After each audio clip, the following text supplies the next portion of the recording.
Denisa, thank you so much for being here. You're so very welcome, Alec. It's wonderful to be here. Thank you for the invitation. I've had so many people reach out to me asking me to do a podcast on family constellations.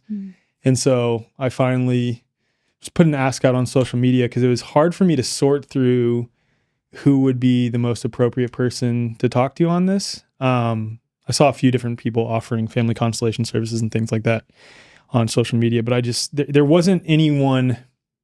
I won't say that this isn't very well known. Maybe relatively speaking, it isn't very well known, but it was hard to figure out who I should interview. So when I put an ask out, Lisa, our mutual friend, Lisa Strabak, messaged me and recommended you. And I love Lisa and I trust Lisa greatly. So the moment she recommended you, I hit you up and I said, hey, come out to Austin, Texas, and let's record a podcast. So here you are. So thank you for coming all the way from England for this. It's honestly an absolute pleasure and delight to be here, Alec. So thank you. Yeah, absolutely. So I guess it's best to start with your background and what led you into family constellations. You're also a homeopath. So if we could start there and then we'll just carry on the conversation from that point. So I actually came into family constellations not intentionally. So I already was a homeopath and working as a homeopath. And then I had a massive life event that happened for me, which led me to come across family constellations. And that really big life event was that I'd been in an abusive relationship with my son's father for years. And then there was a moment where very suddenly he had my son taken from me through the courts. And in the end, I was without my son for a year, but we got everything sorted and my son's back home with me and we're sharing parenting again. But in that year, I went on a really deep journey of doing the work. I knew when he was taken that this had happened for a reason and that it was more than just, kind of a terrible life event. It was that there was something that I needed to learn. There was something I needed to heal. There was something I needed to shift. And so I made a promise to myself almost immediately once he was gone that I knew that I had to do the work and I was going to do it. And within a couple of weeks of this happening, I was having a conversation with someone who said to me, have you heard of family constellations? And I said, no. And she said, I think you should really give it a go. And this was a Tuesday. And on the Saturday, I was on a workshop. Wow. And for me, it was like, I was going to get this sorted and I was going to get it sorted as quickly as I could. And just in case people haven't heard of me or don't know me, I'm a loving mum. Like I'm not, I don't do drugs. I'm not the kind of person that would not have their child with them.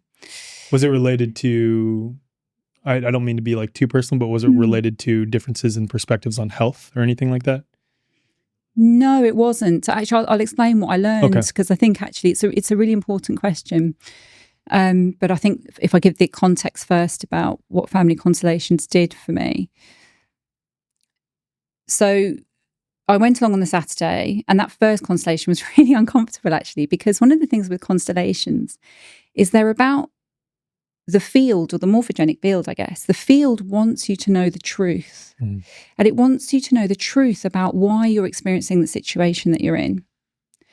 And it takes into consideration not just you and who you are, but it takes into consideration all the things, all the factors that have got you to be where you are. And that can include ancestral trauma. And that first constellation I did was really uncomfortable for me because actually I got to see my shadow reflected back, because that's what constellations do as well. And I was like, oh, okay, I need to do the work. And went back a second time. And the second time I went back was so incredible for me, because what we did was we did a constellation where I got to see the experience of 7 generations of women in my family. And what I got to see was that every single one of them, bar one, had had children taken. Wow. Because of abuse and or because of mental health problems. And it was such a huge moment for me of going, okay, this is why this has happened, because there's a pattern of it in my family and I'm here to heal that for my ancestors and hopefully for future generations in terms of my son and his children. And I had known this story about my father from when I was young, but I had forgotten it until that constellation day. But my father had also been taken from his mother at the age of 2 and forbidden from being raised by her. And apparently she was like an angel. But my grandfather was hugely war traumatized. We might label him as having been a narcissist or a psychopath or given all sorts of labels. But actually, I then got to learn he'd been hugely war traumatized. And so he was left in charge of my father, who then was a traumatized child. And so I didn't have it just on my mum's side. I had it on my dad's side too. Wow. And both of your sides of the family came from Serbia, right? Yeah. Okay, so we're talking about a very war-torn country. And that's, by the way, why I said Danica rather than Danica. It's not Danica, it's Danica, just in case anyone thought I mispronounced it. But when we'll get into Serbia later, because there's a lot related to family constellations as it pertains to Serbia. But sorry to interrupt. Go ahead and continue. Oh, no, thank you, Alec. So for me, that was part of the journey. It was about doing the work and doing the healing for my family and my ancestors.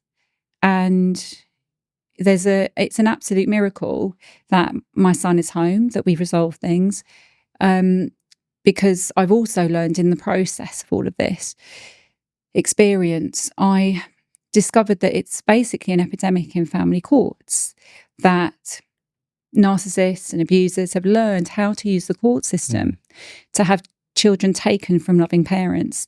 And we see it in horrendous numbers in the UK. I know it's horrendous here in the States. Yeah. It's the same in most Western countries. And I would, in fact, from what I've done, what I've seen in terms of my research, I would suggest that pretty much any case you now see in family courts that isn't about adoption is in all likelihood an abuse situation. And it's a really formulaic process, actually, that abusers have learned to follow in order to make these things happen. And so and once the kids are taken, they don't come back. So for me, it was a real testament to the importance of the work that I did do that. I did get my son back. And incredible testament. Incredible. Yeah. Because, I mean, what you're talking about, I know several people right now, two that I know personally, that are dealing with a situation like that. And you're absolutely right. It is very, very hard to reverse those decisions in the courts because the courts have become so incredibly corrupt. Exactly that. Yeah. And one of the things that was a consideration for me was actually, what do we expect when the court systems fundamentally have been run by men who were sent away to boarding schools away from their mothers? Their hearts were shut down at a really early age. And so that's the foundation of the court system. So of course we're going to see that being played out in the way we see it.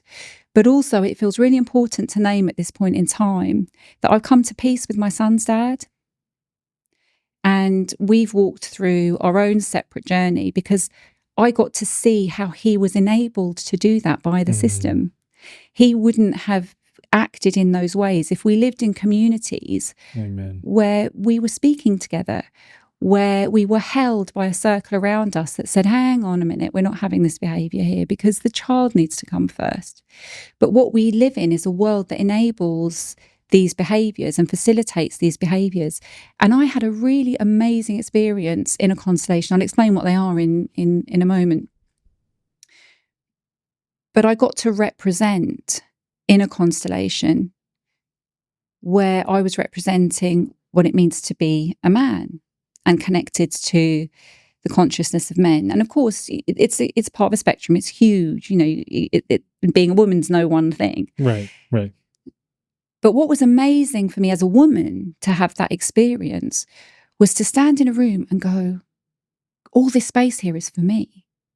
I've never felt that as a woman, or until recently maybe. But there was this moment of like feeling like I had absolute power, just naturally.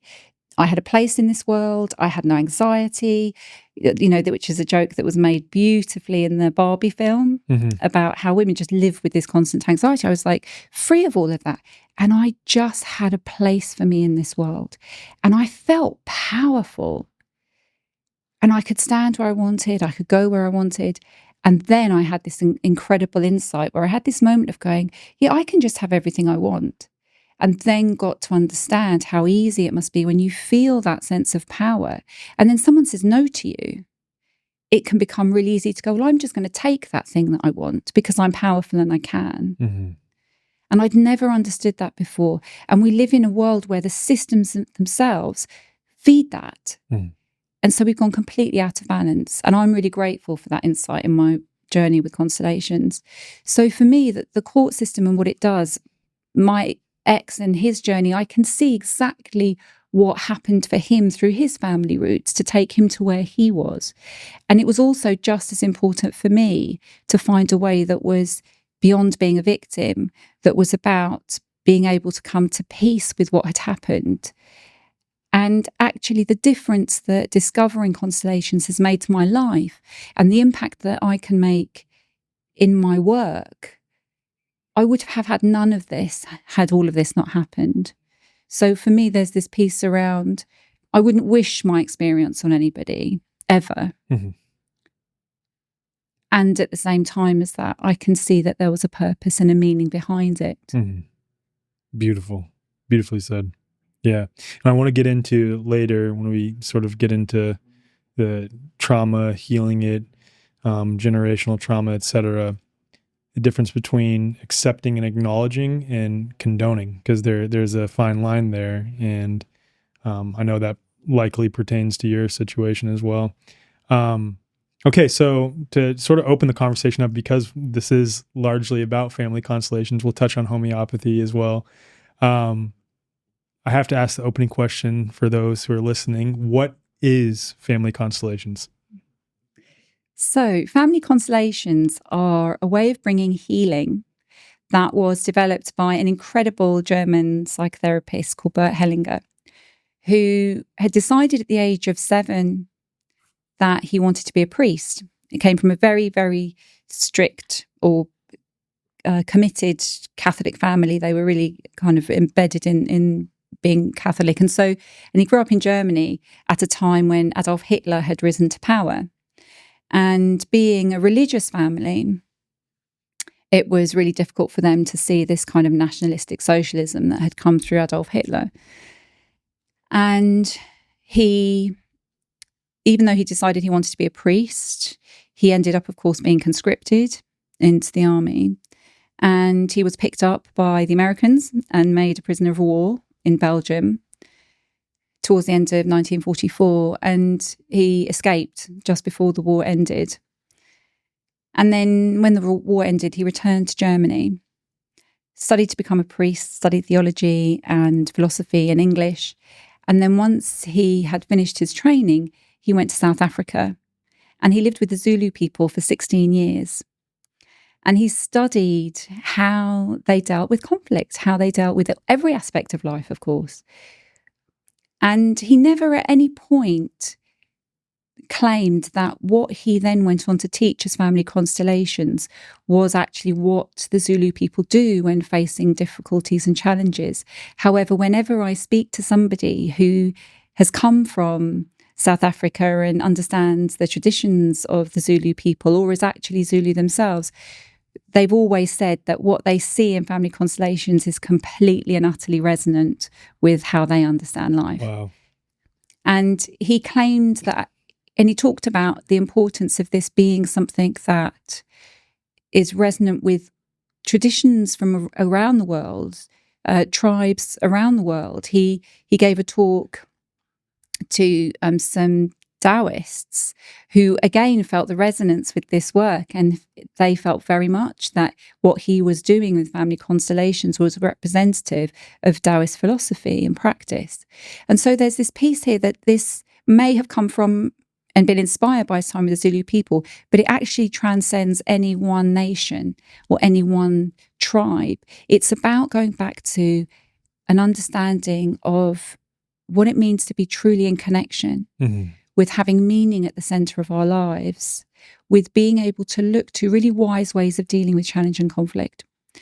And the way that he taught family constellations and the way that we do family constellations, he became a psychotherapist in the end. But what a family constellation is it's basically an invitation to look at the truth of what's going on in a family system or family dynamic. Now, it's also known as systemic constellations because it's about looking actually at any system. It doesn't have to be a family system. It can be an organizational system. People go into businesses doing constellations.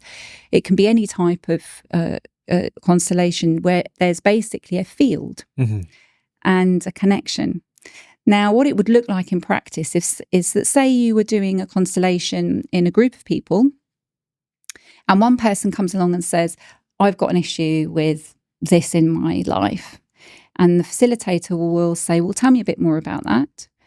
And the person will kind of share a bit more about it. And then the facilitator will say, right, now look around this room at all the people who've gathered here, who may be complete strangers, and say, right, now I'd like you to choose someone who will represent you. And so the person with the issue, we call them the issue holder, will choose someone to represent them. And the person who represents them will step into the circle, into the field, and will then will feel and know what it is to be this person. And this is where, because it wants to reveal truth in family constellations, if there's something that's not being revealed, if there's shadow that needs to be worked with, that's what that person is going to show. Wow. Not always, you don't always see it, but it can be there. And then the facilitator will say, okay, well, maybe this issue's with your brother. Let's call in someone to represent your brother. And then someone else will come in and stand in place of the brother. And again, instantly see and feel and know and think in the way of the brother. Like literally taking on the characteristics, because what we're talking about is they are actually role-playing in a way, that person attempting to really take on their characteristics. And when they step into the field of that circle, it's sort of a natural thing, I would imagine, if you have a good practitioner, or in the case of indigenous cultures, a shaman, sort of holding that container, which I know we'll get into the importance of that later, but is that accurate in the description? So similar, we don't tend to use the phrase role play, because there's a suggestion that with role play, we're having to think or consciously make a decision about how we're going to act out a role, if you like. Whereas with constellations, there's no conscious thought. It's so incredible when you're asked to represent, because you do literally feel and think like the person you're being asked to represent. And you will know nothing about them. You'll never have met them. They may have been someone from hundreds of years ago, but you just feel them. I think it's mind-blowing. I mean, I witnessed it yesterday, doing a constellation with one of my family members, and you took on that role and said a lot of the exact same things that this family member would say, like identical. So yeah, I witnessed it. It was amazing. It never ceases to amaze me, ever. The truth, again, it's about truth. And then what happens is we start to see, well, maybe there's an issue, say in that example of someone with their brother. Then we might wonder, well, where has that come from? What's that about? And we might then ask if there are significant stories perhaps in the ancestry. And then once we understand that, maybe we want to call in, maybe there was a problem with someone and their brother 2 or 3 generations ago that was never resolved. So we might call in people to represent those ancestors. And they have an opportunity to have a healing, so that the challenge, the fritz, if you like, in the energetic field and the relationship between that person and their brother can be released. The tension gets released. And it's fascinating to me to get to see how something that happened generations ago can be playing out in the here and the now. We know about how, or depending on what you think about in terms of health and genetics and so on, there is a conversation around the possibility that we might inherit the possibility of expressing like certain epigenetics diseases. In a different way. It's like an environmental in terms of it was passed down through your lineage. Obviously, I've done episode with Dr. Tom Cowan and others. I don't know if DNA exists as they claim it does, but there clearly is, even in terms of physical appearance and characteristics and mannerisms, something that imprints and passed down. I think it relates to water, and that's a whole separate conversation. But now we're talking like the energetics of something that played out in that individual, or a line of individuals in your ancestry, that line sort of imprinting onto you, something that was unfulfilled or something that was a repetitive pattern, et cetera, are now imprinting into your situation that is causing you to act in a certain way or attract certain situations into your life, like in the case of you with losing your son. Absolutely that. And it's really fascinating to see the patterns repeated. And it happens because if somebody in your ancestry from generations ago didn't have the opportunity to heal and resolve the trauma that they went through, it will then become imprinted energetically, or however it is that will become imprinted. It will become imprinted and passed down maybe a generation or two later, until there's a bit more space, so that there's room for an exploration of that, so there's an opportunity to heal it. I've seen it, for example, there was one constellation that I was a representative in, where a mother had come along and she was super anxious about the health of her teenage daughter.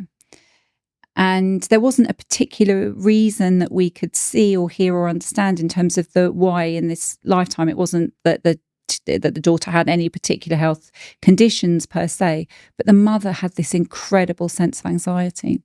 And when we unpicked it in the constellation, it turned out that 2 or 3 generations previously, the father had accidentally run over the child in that generation, and the child had died.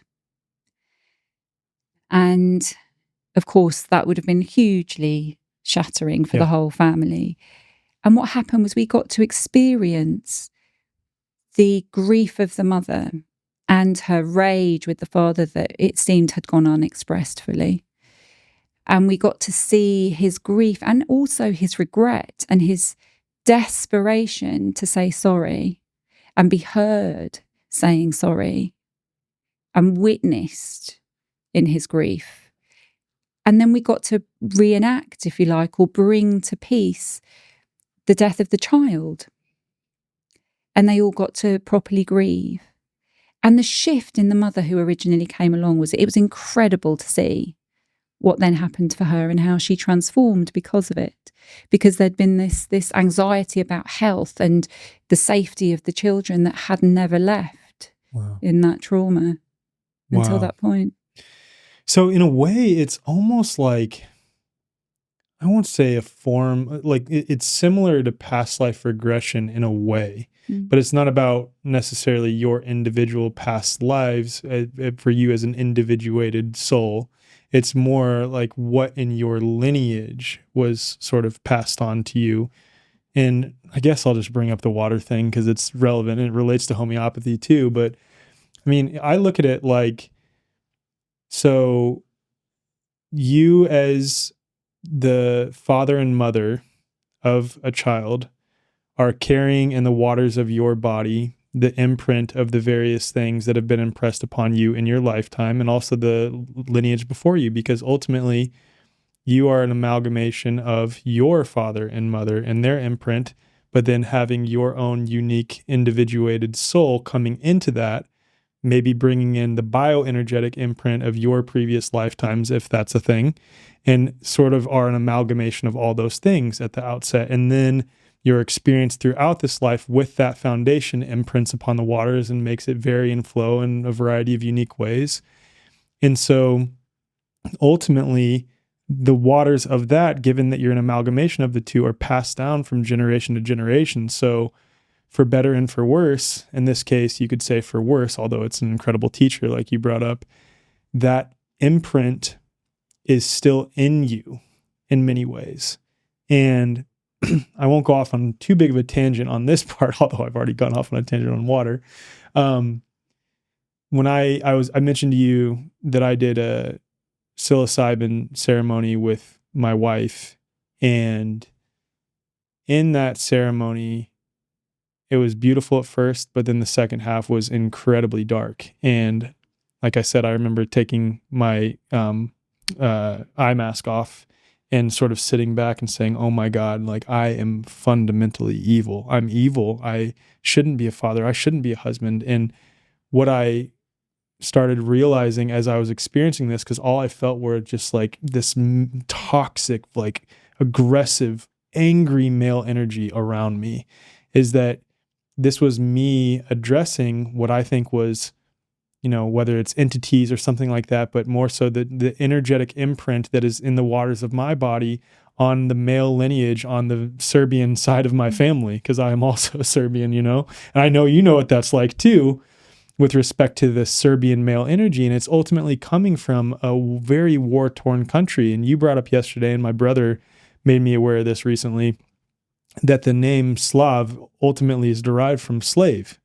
And that's just a perfect indication of where, like, what this region has been through and what's been imprinted onto those men. And then if someone doesn't do the work to heal it, it's going to continue to be passed down generationally, whether in terms of the action or just in terms of the imprint. Like, you could be, as a father, not acting out in the same way as your father towards your kids, but if you don't heal that imprint inside of you, it will still be passed down to some degree. So I don't know if you want to add to anything there that I just said, or if you want to re-characterize anything that I just said, but yeah, it's making a lot of sense. And I think it all relates to water. Absolutely. And everything that you just shared really resonated. And the importance of this work is that it's about making sure we're not passing it on through our children, because the stuff that is unresolved in us will be handed down. And I certainly wouldn't want, obviously my son's been through a trauma, but I wouldn't want any more for him. And I certainly wouldn't want his children to go through the same thing. So we're not just doing this for ourselves and our ancestors, we're doing it for future generations. And that's why it's really important to do this work. And there's this other piece around it for me, which is about bringing a sense of peace. Because there is so much that we don't really understand about ourselves, I think, until we do the constellations. And then we start to see situations we thought we might have known or understood, and we see them in a whole new light. And it brings with it this sense of peace and understanding of like, oh, I understand where that comes from. So one, a Serbian one, if I may, that I love this. I, not very long ago, had come to learn about the history of what happened when World War I broke out. And World War I, when it broke out, Yugoslavia was invaded on three sides by the Germans, the Austro-Hungarians, and it was either Hungary or Romania. But on three sides, there was this invasion. And there was a choice in that moment with the military leaders and the very well-loved king at the time, which was, what do we do? Do we stay and fight or do we flee? And it was really clear that if everybody had stayed, they would have been killed. And so the only option for them realistically was to flee. But the question about fleeing was, they understood that if they did flee, that half the people would die in the process. And the decision was made, well, half will live. And the reason that they had that understanding was because in order to flee, it was winter time. They had to go over the Black Mountains of Montenegro and the Golgoth Mountains of Albania, down into Greece, into Corfu. And it was winter time. So it was like the Misty Mountains scene in Lord of the Rings. And that isn't an exaggeration. And so literally all of us of Serbian ancestry who live, our ancestors survived that. And I know loads of Serbs who cannot cope with the tiniest bit of wind on them. They cannot stand the cold. And when I learned that about our history, I was like, well, that explains that to me completely clearly. And it's interesting as a homeopath, because we'll look at that and we'll what's called repertorise. We'll look at symptoms and we'll look them up in our books and look at how we can choose remedies that match those symptoms.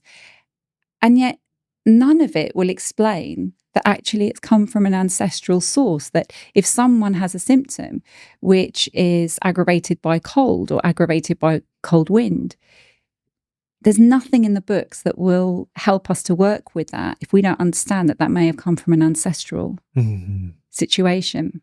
So for me, family constellations with homeopathy and the understanding that all of that brings and the impact of what our ancestors have been through on our lives now, I think that transforms everything. And one of the things that I've had a massive consideration around in terms of what I see going on in family courts actually is that most of us have got ancestors who survived or lived through wars in some way, shape or form. I would be surprised if there are any people who live in this world who don't have war in their morphogenic field. Maybe Rothschild or something, but So, sorry, I had to. Rockefeller, Rothschild, maybe those ones, but yeah, aside from that, yeah, I completely agree. I hear you. So, but that war piece, and we have this ancestral piece around fighting over land, fighting over what belongs to us. And in many parts of the Western world, we don't know war in our lifetimes. Not in that kind of way anyway. And so if we've still got this energy and vibration of war vibrating through us from our ancestors, we're going to fight over the things that belong to us. And children are becoming, I think, an expression of that. And I think that what we're seeing in the courts actually is war trauma that's being played out, and it's a battle for property. But instead of it being land, it's now children. And so I really feel that if more people did do this work, that we would start to see a real shift in terms of what goes on in the world, what goes on in the court system. And in fact, there's something absolutely incredible that I also learned in this journey with Constellations work, is that for 20 years in Brazil, there are judges in family courtroom settings that have trained as family constellators. And in Brazil, the courtrooms there, they're open courtrooms. There is a huge wisdom in having open public hearings in family court settings. We've been told that it's to protect children. I have seen decisions made that would never have been allowed if people had been bearing witness to what a judge was doing. Totally. And so children are not safe by those closed doors. And so in Brazil, they have the wisdom of having these open courtrooms. So these huge rooms, they're just full of people.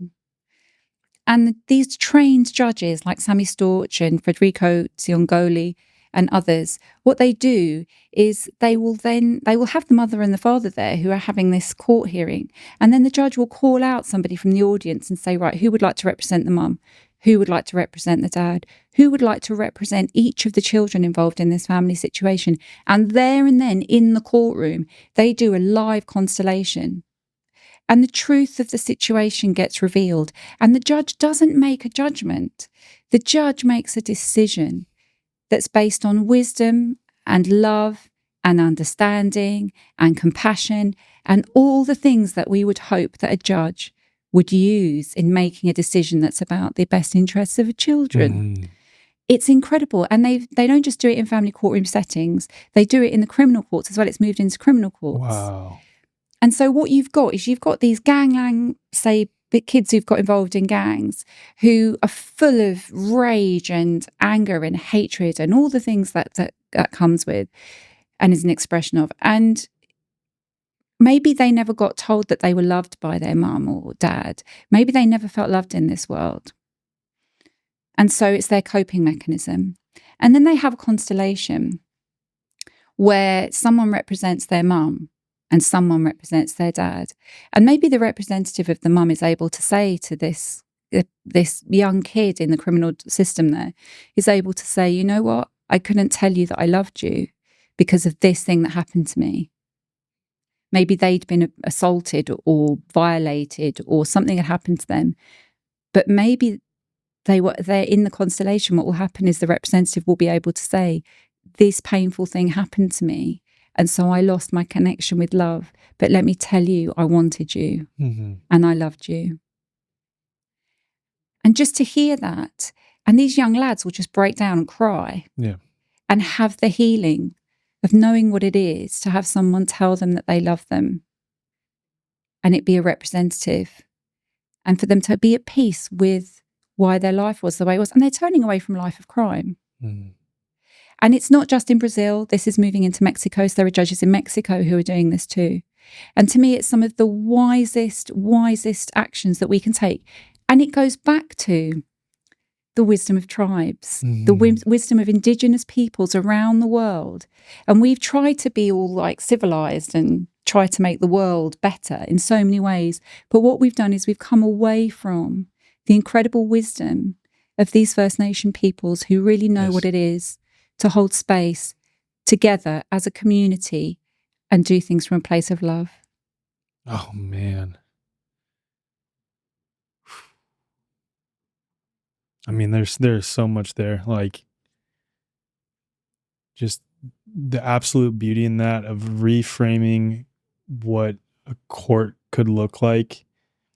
Especially like the way that I look at it now is I see courts as so toxic and all about retribution and vengeance and judgment and just division. And like when you're taking this indigenous wisdom or First People's wisdom, who are so deeply connected to earth. And I think also of note, in Western countries, we're so disconnected from each other. Like, obviously, I have a very libertarian mindset myself, but what comes with that, and I don't think it's strictly related to libertarianism, if you will, but it's like a lot of Western countries that are, let's say, more freedom-oriented are also missing the component of we need each other, we need community, we need to like really look each other in the eye and connect regularly. And we don't live that way anymore.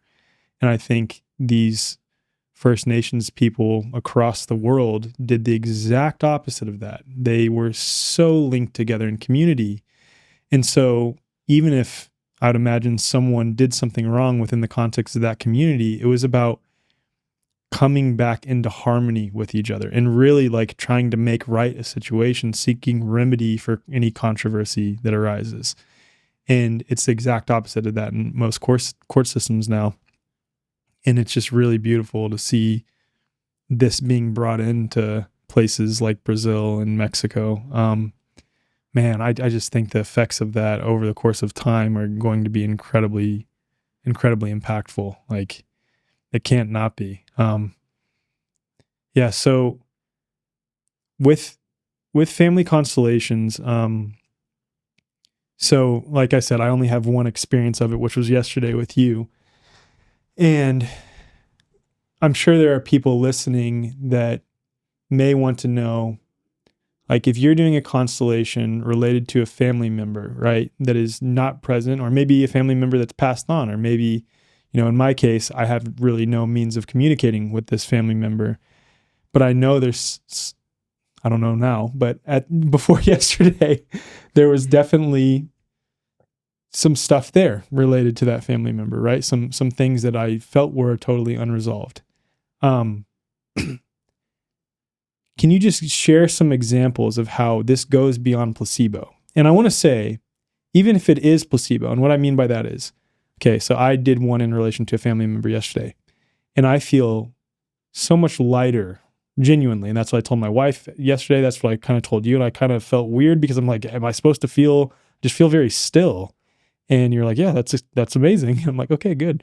That it actually does change the morphogenic field or the energetic link in relation to that individual. It's more than just using the mechanism of one's own mind to resolve something in relation to that person alone, right? In an isolated incident. It actually, in many cases, from my understanding, totally changes that dynamic where, you know, I've heard cases of people who've done family constellations where they have an estranged family member and they do the work, but that family member calls them a week later or like 5 days later or a day later out of nowhere, or approaches them in a completely different way. Yeah. So could you just share some of the experiences related to that? How this is clearly beyond placebo and there's something actually changing in that family line. Absolutely. So the first thing I want to say to that is that I think we use the placebo effect as a way of saying that's a load of shit or nonsense or bullshit, whatever we want to say. Luckily, I don't, by the way. Like, I think it's like, whoa, this just shows the power of our mind. Like, how can we not, yeah, absolutely. Exactly that. Yeah. So for me, the placebo effect is incredible. Is amazing. Amazing. It's the mind really kind of showing how incredible it can be. So yeah, the placebo effect's a wonderful thing. But the way in which constellations for me has proven. So I gave that example of the mother and the shift with her. The piece for me, I think, when I did that second constellation, when I looked at the line of women in my family field, The moment I realised I was seeing something incredible and that it wasn't and couldn't be the placebo is literally 2 days later. That was a Saturday. On the Monday, we had this massive shift in our quartz system that was completely out of what should have been the case at that time, in a really positive way. And I just looked at that and I went, shit, I know that happened because of that constellation on Saturday. And it just kept me going then. And I just was like, okay, this is a sign to me that this is the right thing. The fact that I even got my son back, let me tell you that once the kids are taken, they don't come back. Mm-hmm. The fact that I got him back, to me, is evidence of 3 things. One, the power of friendship, because I could not have walked through that year without I can't even imagine. Incredible friends. It was the most horrendous experience of my life. 2, homeopathy. There was a moment when I'd been in bed for days and not moved, and some still voice in my head somewhere was going, homeopathy, homeopathy, homeopathy, go take a remedy. And I was like, oh yeah, I've got remedies. And I'm not exaggerating when I say I literally slid down the stairs on my belly to go to where my remedies are. And I took this one remedy, and 10 minutes later, I was back completely in my body, completely able to function, and was able to make decisions and actually carry on with doing what I was able to do in my life at that time as a functioning person. Even though I had this trauma going on, I was able to get on with my life as much as I was able. And I was like, wow. And the third thing for me was constellations. And I really believe I wouldn't have my son back without them. In terms of other things that I've seen in constellations, I have seen, so there's one constellation that I facilitated where, like you've just given an example of, a long lost, estranged member of the family got in touch with somebody literally the week after we did a constellation together. I've seen kids who really struggle actually because of, I've had one with Pans and Pandas who is seeing someone separately for homeopathy, but they came to me for a constellation, and the shift in this young woman was incredible. She had crippling anxiety, huge anxiety, and struggled with interpersonal relationships. It was afraid of being connected with other people in any way, shape or form. And we did a constellation, and we only just did the one. And this young woman went on to a summer camp literally weeks later and had an incredible time. Didn't phone her mum once, which was what her mum was expecting 3 times a day, was expecting a phone calls from the camp organisers. Wow. None of that. And she actually had a good time and made friends there because we were looking at bringing peace to challenges that had gone on in the family. One of the ways that I love using it now, so I'm very blessed to run a school of homeopathy, and one of the ways we use it, as well as for personal transformation, which we do constellations for personal transformation with the students, but we also look at the history of homeopathy using constellations. So we constellate some of the key influential figures in the world of homeopathy, and there we've seen some incredible things. And for us, there's this journey of looking to see how we can support homeopathy as a whole, as a body, as its own field, so that we can really be in a place of togetherness as a collective. And one of my favourite moments in doing that was we were going to do a constellation one day on one of the masters, if you like, one of the big teachers in homeopathy I'm really interested in terms of his childhood, James Tyler Kent. And I was fully ready to do this constellation. But when we got there in the morning, one of our students came up to me and she literally looked 9 months pregnant. And she's normally got a flat belly. So it was the thing. She was trying not to cry. She was like, I don't know what's going on with me this morning, but I've just got this massive belly. And she was like, I feel pregnant. I just feel pregnant. I don't know what this is. And I was like, okay. And then I was teaching, before we went into Constellation, I was teaching about, I could talk about the 4 Masters of Melanie, the 4 kind of big homeopathic Masters of Melanie. And I talked about Dr. Samuel Hahnemann, the founder, and everyone knows about his second wife, Melanie Hahnemann, but nobody really talks about his first wife. And I mentioned his first wife, Henrietta Hahnemann. And then I finished doing that hour's talk, and we were going into the Constellation, and one of the students piped up and went, "What was the name of the first wife again?" And I said Henrietta, and literally you could feel it in the room. Like literally everyone felt this energy descend. And we've got students online as well as in person, and literally you could feel it. I like asked the people online, I was like, "Can you feel that?" And people were like, thumbs up on the screen. It was like, whoa. And we realised that this student had come in that morning, and she was clearly already representing Dr. Hahnemann's first wife. Wow. Henrietta. And what we got to see in that constellation was they had 11 children, and she was representing when she already had 10 children and she was pregnant with the 11th. That was the time frame we were seeing. And what we got to hear was her angst and the angst of the kids who'd been completely abandoned by Dr. Hahnemann because he had devoted his life to his work. And the reason that we all get to benefit from this incredible system of medicine is because he abandoned them. Wow. And so their voices got heard, and our students got to have this incredible live history lesson.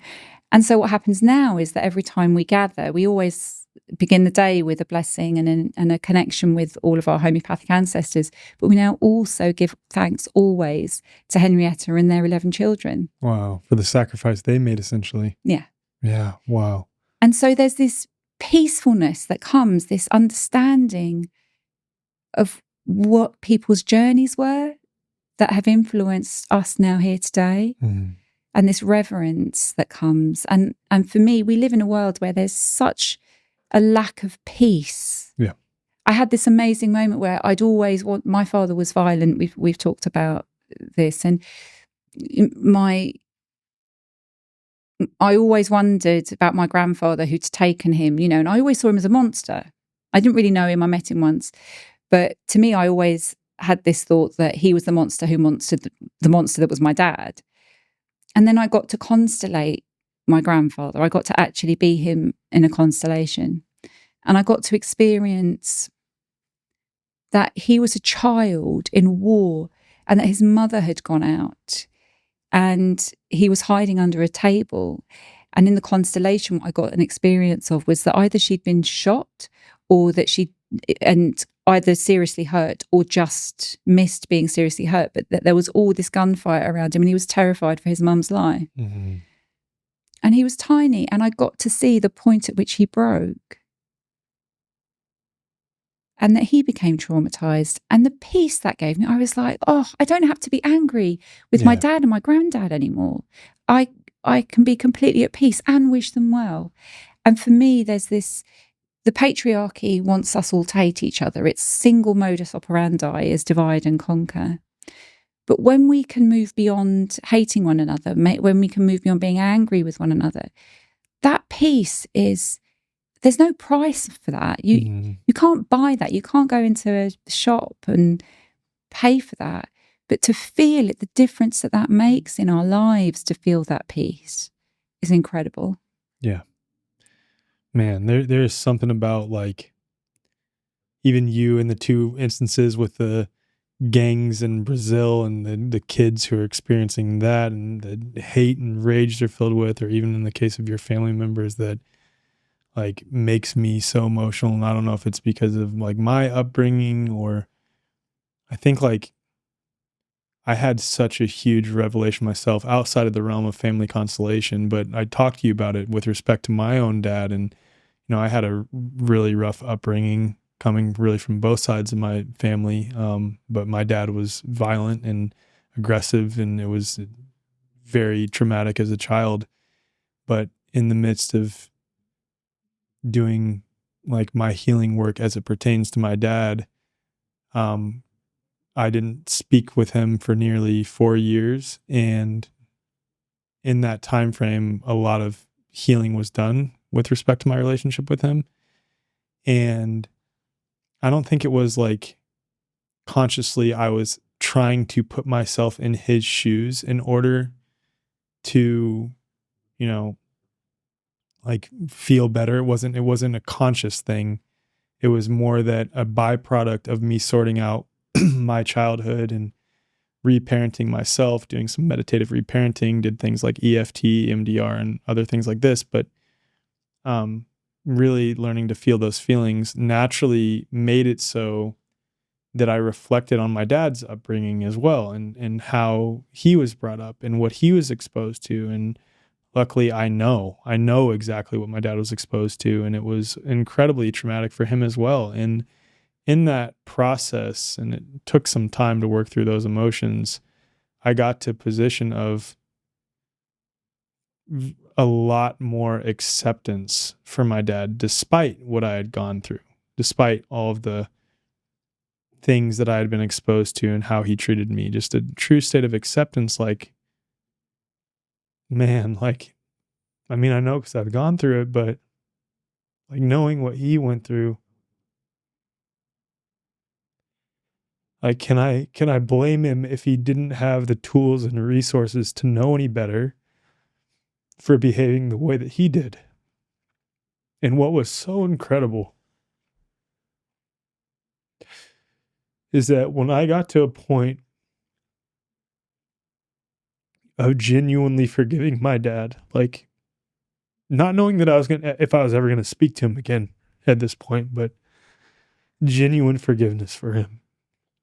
A week later, he called me and apologized for everything out of nowhere. And he had never apologized before. And it's just like, you look at all the people who are perpetuating pain and trauma and behaving in ways that, you know, aren't conducive to healthy human relationships. It's like, if we can learn to really put ourselves in the shoes of those people and their experiences and what they've gone through, I mean, at the very least, takes the weight off a little bit on your own experience. And you're like, I understand now. And it's not condoning it. It's nothing like that. It doesn't mean it's okay what they did. It doesn't mean that it's okay if they continue doing it or anything like that. Definitely no. Absolutely not. But it just helps you understand that, like the old adage, hurt people, hurt people, hurt people, hurt people, hurt people, until you become consciously aware of it, decide to make a deliberate choice not to perpetuate it, to digest it inside yourself and heal that. It's just really beautiful because, like, it's so easy for us, and I think all of us have a tendency to do this, to point the finger and blame. And yes, like, people to various degrees need to be held accountable for their wrong actions and harm of others. But if we can just seek to understand a little bit more, I think it helps us to not then perpetuate that same energy and carry it forward and come from a genuine place of love and understanding, which is what breaks cycles and helps people and communities, families, etc. heal. Exactly that, Alec. And thank you for sharing that. And it's such a deep and profound thing to be able to get to that place of genuine forgiveness and peace with someone, especially I think when they've caused us pain, and like real pain. And I don't think there is anything more wonderful than being able to have walked through that and then to be not feel the pain of it anymore. Mm-hmm. That stillness, you talked about that right at the beginning, to feel that stillness. There is so much freedom in that. Yeah. And I just wonder, imagine if we lived in communities where, when there was a challenge with somebody, that we would automatically go and do a constellation. We would automatically go into a process of saying, what's really going on? What are the energies and the stories and the histories that are impacting on this situation right here? And how can we release the pressure on everybody that's still being played out? Yeah. Yeah, there's a healing for the world right there. Yeah. And like you said, it's not about condoning the behavior. It's not about saying that behavior is okay. But it's about coming to a place of understanding around it so that it's no longer hurting us by carrying the rage and the anger about it. Yeah. And I think, like, correct me if I'm wrong on this. I mean, this is almost like a rhetorical question / statement. It requires that the individual who is coming into a constellation to help resolve something that they may have experienced, someone committing a trespass against them, so to speak, they have to truly want to heal that too. Because I know for some people in my life and me at various points in time, like, I still wanted to stay angry, and I didn't want to have to put myself in that individual's shoes. And I don't know that it was necessarily conscious. I think a lot of it was very subconscious. But it's like, I still want to be angry, and maybe it's because I haven't felt it to completion. But there's also a line of, well, fuck, if I really put myself in their shoes and understand where they were coming from, again, not condoning their behavior, but coming to acceptance, I have to really come to terms with, at this point in time, the only one, now that I know better, who is perpetuating my own suffering is me. And I have to take full responsibility for my own situation from here forward. And I feel like that can be incredibly confronting for people who aren't ready to do that yet. Mm-hmm. I think it's so much easier, actually, to be angry and to be in that place of being a victim. And, you know, and I've been in that place. Yeah. My goodness, when, you know, to have had my child taken, like, I cannot begin to describe, and I would never wish anyone to know what that feels like. I talk about how, for those who know the Philip Pullman books, the His Dark Materials, there's in the first book, there's a description of how the people in Lyra, the main characters in her world, they've all got this animal with them, this they call it a demon, spelled Daemon, but it's basically like your soul in animal form with you all the time. And in this first book, they describe incredibly what happens when the people in it, where the children are having their demons cut away from them, literally a part of their soul. And there's an incredible description of what they look like after they've had their demons cut away. And that's how I felt. I felt like my demon had been cut away. And so I did go to that part, the rage that I felt and the anger and the, oh my God, the hatred for the system and for the people who are involved and what I was watching unfold. And actually, there was a really important moment towards the end of that year where somebody who'd been through something similar said to me, you know, you just need to sit and send love to those people. And I had tried that because I'm quite spiritual, you know, and I'm very conscious, and, you know, and I tried it, and I'd been doing the constellations work, and, you know, and I had come to some sense of peace, but I was like, yeah, maybe I haven't done it enough. There's a difference between thinking it here and, like, trying to feel, you know, send love to someone, and working through the feelings that are real and present. And then after doing that, coming to a place of just natural stillness and peace where you naturally are sending love to someone. Big difference. Huge. And the thing that helped me was to just get real with it. And so I'd sit every morning when I was doing it, and I would say, and I speak to God, but in a non-religious way, or some people say the Divine Mother, or that pure unconditional love of Source, whatever we might call that. And I would sit there and I would say, God, I really fucking hate these bastards, but I really want to come to a place where I feel love and feel at peace, and I don't know how I'm going to get there, but please help me try to find a way to send all these people love. And I'd had a list. I'd list the judge, all the people who were involved in the court process, and, you know, and I, as well, you know, my ex, his family, everybody. And it was incredible how there were days, of course, there were days I couldn't do it. And I just accepted it. I didn't then get angry with myself. I'd be like, that's okay. Today's not a day for it. I'll try again tomorrow. But I could do it about half the time. And those days when I could do it felt incredible. And it was that, the connection and the compassion for the judge, for the people involved, the experiences that they must have had, or their ancestors must have had to have led them to the point where they were making the decisions or behaving in the ways that they were.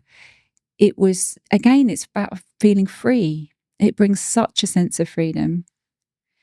And I've had an amazing experience as well, because we talked about our dads, and my dad's not alive anymore, and he was pathologically violent, and he tried to kill me and he tried to kill my mother. And I remember being 8 when he took me to a shop in London where he bought a gun, which you can do here easily, but in the UK, no one buys guns in the UK.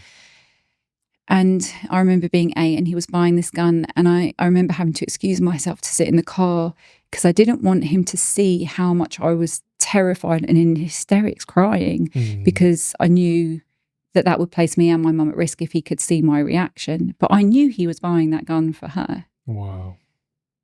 And I was terrified, and eventually my mum found the gun and got rid of it, and all sorts of stuff around that had happened. But he was terrifying to be around. And even though he wasn't physically violent a huge number of times, it was properly life-threatening. And the threat of it was always there, morning, noon and night. And I had this moment when I couldn't be alone in a room with him. I just wasn't safe for me. And I had this moment where I hadn't seen him for years, but he'd become, I love Star Wars. I always loved Star Wars. I grew up loving Star Wars. I remember even as a child, right, the Luke Darth Vader thing, I was like, I knew that story. I knew that story. And even at the end in Return of the Jedi, when he was like wanting to save him, I knew that feeling, because I knew, even as a small child, I remember looking at my dad and thinking, that's not really who he is. Something's going on, but I couldn't explain it. And so I had this moment in meditation. It would have been about 15 years ago. I had this moment where I was sitting in meditation, and I was asked, I work with angels, and I was asked by one of my angels, what do you know about yourself to be true because of your father? And I was like, so I started to answer the question. I was like, well, I'm strong and I'm resourceful, and kind of said a few things. And then I really understood. I was like, he has played a role in my life. I wouldn't be any of those things and have these positive qualities had he not been who he was. And I then really understood that and felt that he and I had just made an agreement on a soul level. I just felt it, that like he'd come to be that way so that I could become who I am. And I hadn't realised quite how at peace I then was with him until about 3 years after that. He had a massive, massive heart attack. His heart didn't beat for 30 minutes. He was in a coma for 11 days before they switched the machines off. And I hadn't seen him in years. And I got a call from someone in the community who said, I'm really sorry to tell you this, but your dad's in hospital. And if you had said to me before this actually happened that I would go and feel such peace with my dad and just want to do healing for him, I actually wouldn't have believed you. But my instinct, my natural instinct in hearing it, even though I hadn't been able to be in a room with him for years on my own, was to go to the hospital. I had to check when I first saw him lying in bed in his coma. His rage was etched on his face still. And I did take a moment where I was thinking, am I actually safe? Is he going to do that thing like you see in horror films where he just reaches up and grabs me by the throat? So I just did have to check he was in a coma. And once I realised he actually was probably in a coma, I just wanted to sit with him and thank him for what he had taught me. And it came naturally. It wasn't forced. I wasn't pretending. I wasn't making it up. It was just a natural, heartfelt thank you to him and a blessing for him on his journey. And I made a little joke where I used to joke about how I used to think my mum had already died, and I used to joke about how she'd probably be meeting him with a celestial cricket bat on the other side. And for all that he'd done to her and to us. And, and I was sat there going, she isn't going to meet you with a celestial cricket bat. I was like, they're all going to meet you with their arms wide open for you, because you've done what you came here to do. And you did it fully, and well done, and thank you. And it's okay to go to the light, and it's okay to let go and go home, and that you will have the healing that you need when you get there. And 2 days before he passed, I was facilitating a meditation group, and I didn't know it was him at first. This huge gold light appeared in the room. It was massive, and it was so peaceful. And I suddenly was like, oh my gosh, that's my dad. And his energy was it was literally the opposite end of the spectrum to how he'd been in life. He was so still. And in life, he'd been so tortured by something, by all the pain he'd been through and his ancestors had been through. And the stillness was all encompassing. And it was all gold. And I was like, wow. I was like, look at you. And he said, I'm getting ready to pass. And I was like, okay. And he said to me, I'm going to help you with your dreams. Wow. And so my relationship with him since he's passed is completely different. And again, from that place of peace, it's like it's been another experience for me that's taught me about how we can do it, like you've done it with your dad, Danica, and how deep and profound it is. It's got to come from a place of it being really what we feel we want to do, not from a place of it being forced. Right. We've got to feel ready to do it. We've got to allow ourselves to feel the anger. We've got to allow ourselves to feel the rage too, because if we don't do that, that's going to get suppressed and passed down to subsequent generations. Those feelings all matter too.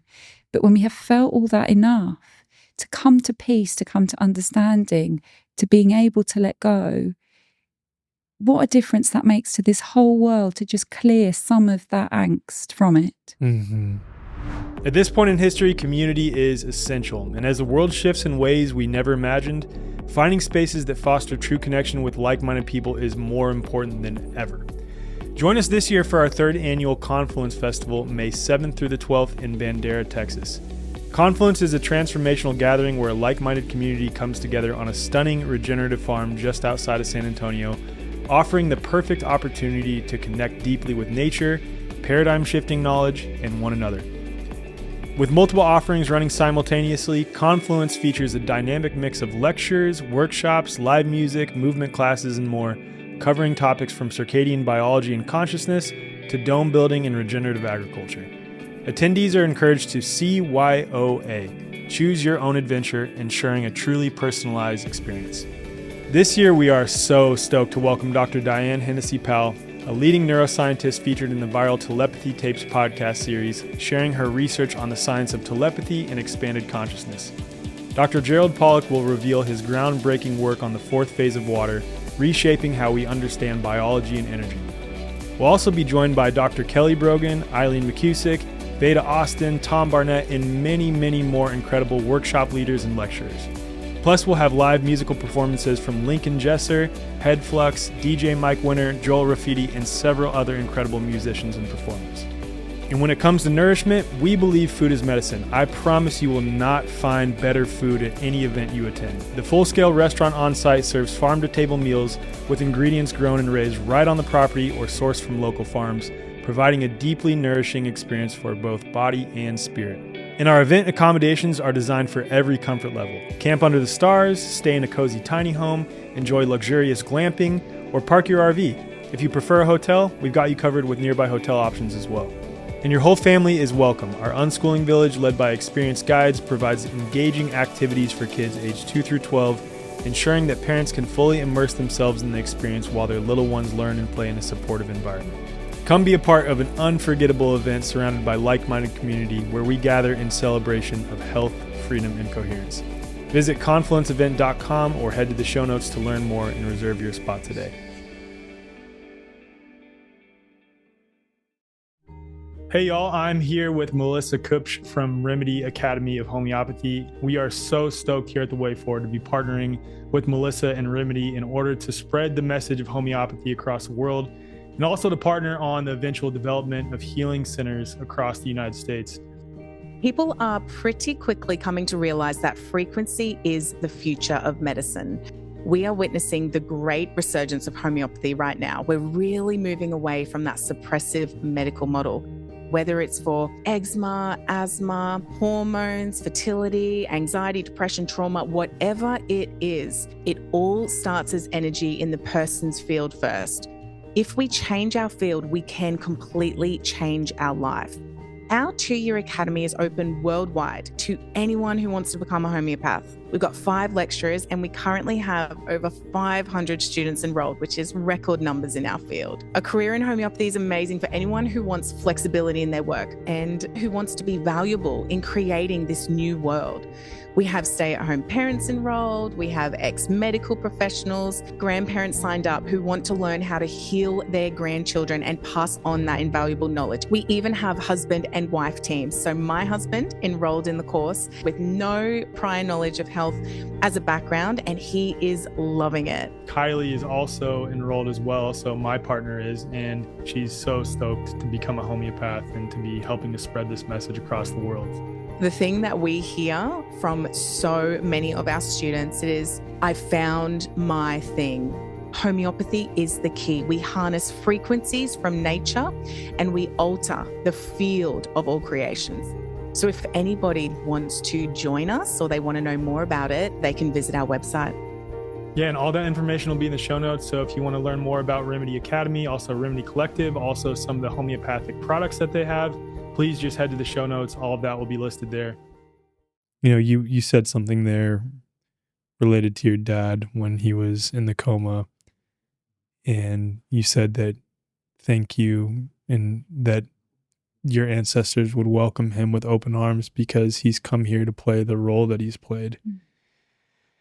And I wonder if this is also an effect, a byproduct of family constellations, is that when you come to accept someone and then you're working through the emotions related to that, you know, relationship that you're carrying, that you come to the conclusion that despite the experiences being incredibly traumatic and painful related to that individual, now that you're doing the work to heal them, they serve a purpose, or they served a tremendous purpose in that this experience, this life that we live, I think when we go through the veil of separation, if that's what you want to call it, or we're forgetting who and what we truly are, is inextricably linked to God, children of God, that trauma is going to be an inherent part of this realm in many ways. And it serves an incredible purpose, because if you use it as the catalyst that it is to help, you know, propel you forward, an opportunity for transmutation, you have such a deep respect for love, for coherence, for all of those other things, that had you not gone through that, you wouldn't have as much of an appreciation for them. Mm-hmm. You have so much more depth about you. And you can also serve as an example for other people who've been through things, to say, look, I know exactly what you mean. I've been through X, Y, and Z similarly, and you can heal from it. Mm-hmm. You can get better from it. So I wonder if that's like just a natural byproduct of family constellations as well, is that you really look back on even, you know, the worst situations as being truly grateful for that individual. And I'm not saying that that's the case in all cases. I'm sure it's unique to the individual. I'm sure that's not always what happens, but I'd imagine largely it is what happens. Because like from a sort of macro perspective, for example, like what Bill Gates and Klaus Schwab and the Rockefellers, the Rothschilds, and all these people and families have done are terrible in and of themselves, right? Mm-hmm. Like, mm-hmm. No doubt. Yep. And let's speak to the whole charade of the last 5 years. I'm also incredibly grateful for them. Incredibly grateful, because I wouldn't be doing what I'm doing right now. I wouldn't be connected with you here. I wouldn't have so much more depth to me and what I do, and so much more meaning and purpose. I don't know what I would be doing. I have no clue. It's what propelled me to do this.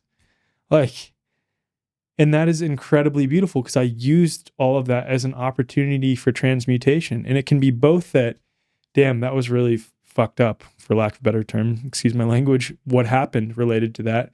And I'm so fucking grateful for it at the same time. So grateful. Yeah. Exactly that. I look at what I do in my life now and how I serve and how I show up, and I couldn't be doing anything that I'm doing with other people had I not walked through the things that I've walked through. Would I want to walk through them again? No. Would you wish them on other people? No. And the same is true of the Rockefellers and the Schwabs and the, all Bill Gates and all these people. There are moments I can have human conscious rage about some of the things that go on. And then I look at the shift we're seeing in the world, the rising consciousness, the incredible expansion of love around the world. And people are seeing beyond the systems of the old world. And they're starting to pull together and create a new one. So what you're doing here and what so many are doing around the world is so incredible. And like you said, it wouldn't be happening without them. And so they're serving a purpose, because without the darkness, we cannot see the light. Amen. We've touched on family constellations generally quite a bit, but I want to get into a little bit more of the specifics now too. So yesterday when we were doing family constellations, and I know it's typically done in a group context, and that can be, you would say it's better, but yesterday was amazing just doing it one-on-one. So it was incredible.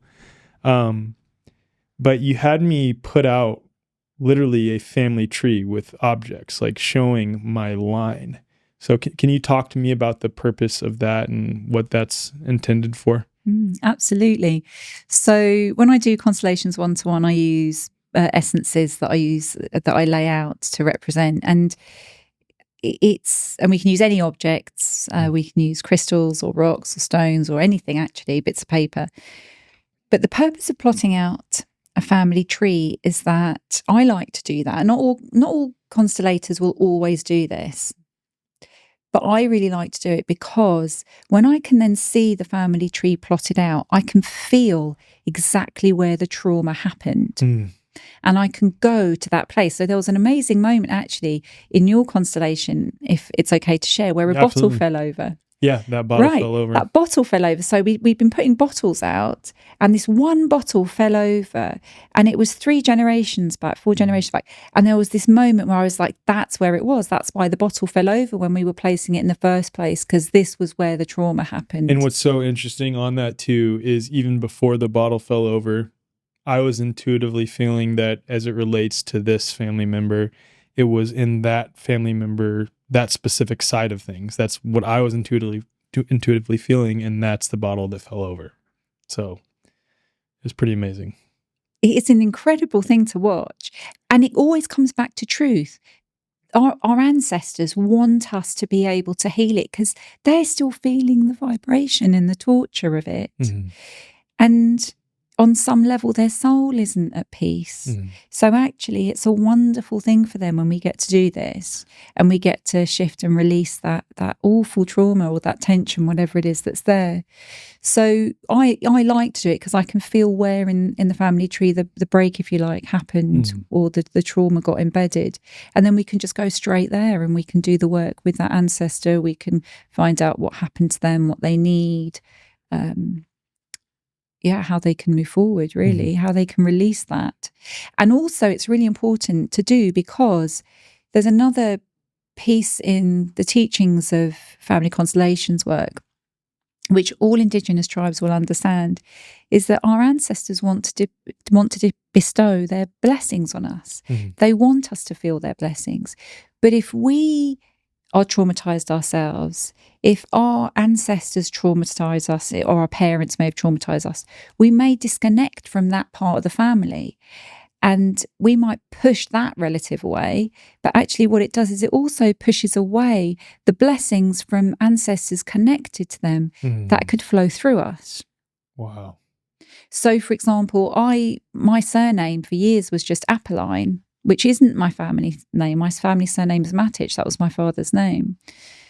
But I didn't ever want to have it connected to me. And it was through the Constellations work that I realised that in not wanting to connect with that name, what I had done was stopped myself from being able to feel the blessings of all of the ancestors on the Matić line. Wow. So part of my journey with coming to peace with my father, with my grandfather, with all of that lineage has been to reclaim my name, which is why I've gone to Apolline-Matić. and to reclaim the blessings, to be able to receive the blessings, having reclaimed my name. So there's this piece there as well around welcoming in the good stuff. Yeah. It's not just about healing the pain. Mm-hmm. It's also about allowing ourselves to receive the fullness of what they're here to do. And actually, what's a really lovely thing that happens in constellations, especially in group work settings, and they can work brilliantly one-to-one, as you've said, but I love the group stuff because you really get to see when you've got people in a room together who've got no idea who or what they're representing, and they're astounded by what they're able to bring through. It's such an amazing thing to see.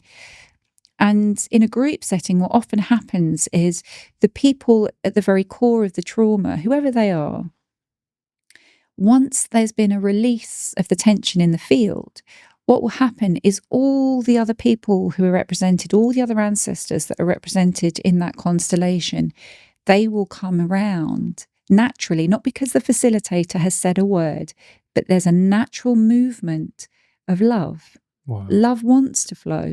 So what happens is everybody gathers around, and basically it turns into like a group hug or a group circle, and you feel the flow of love.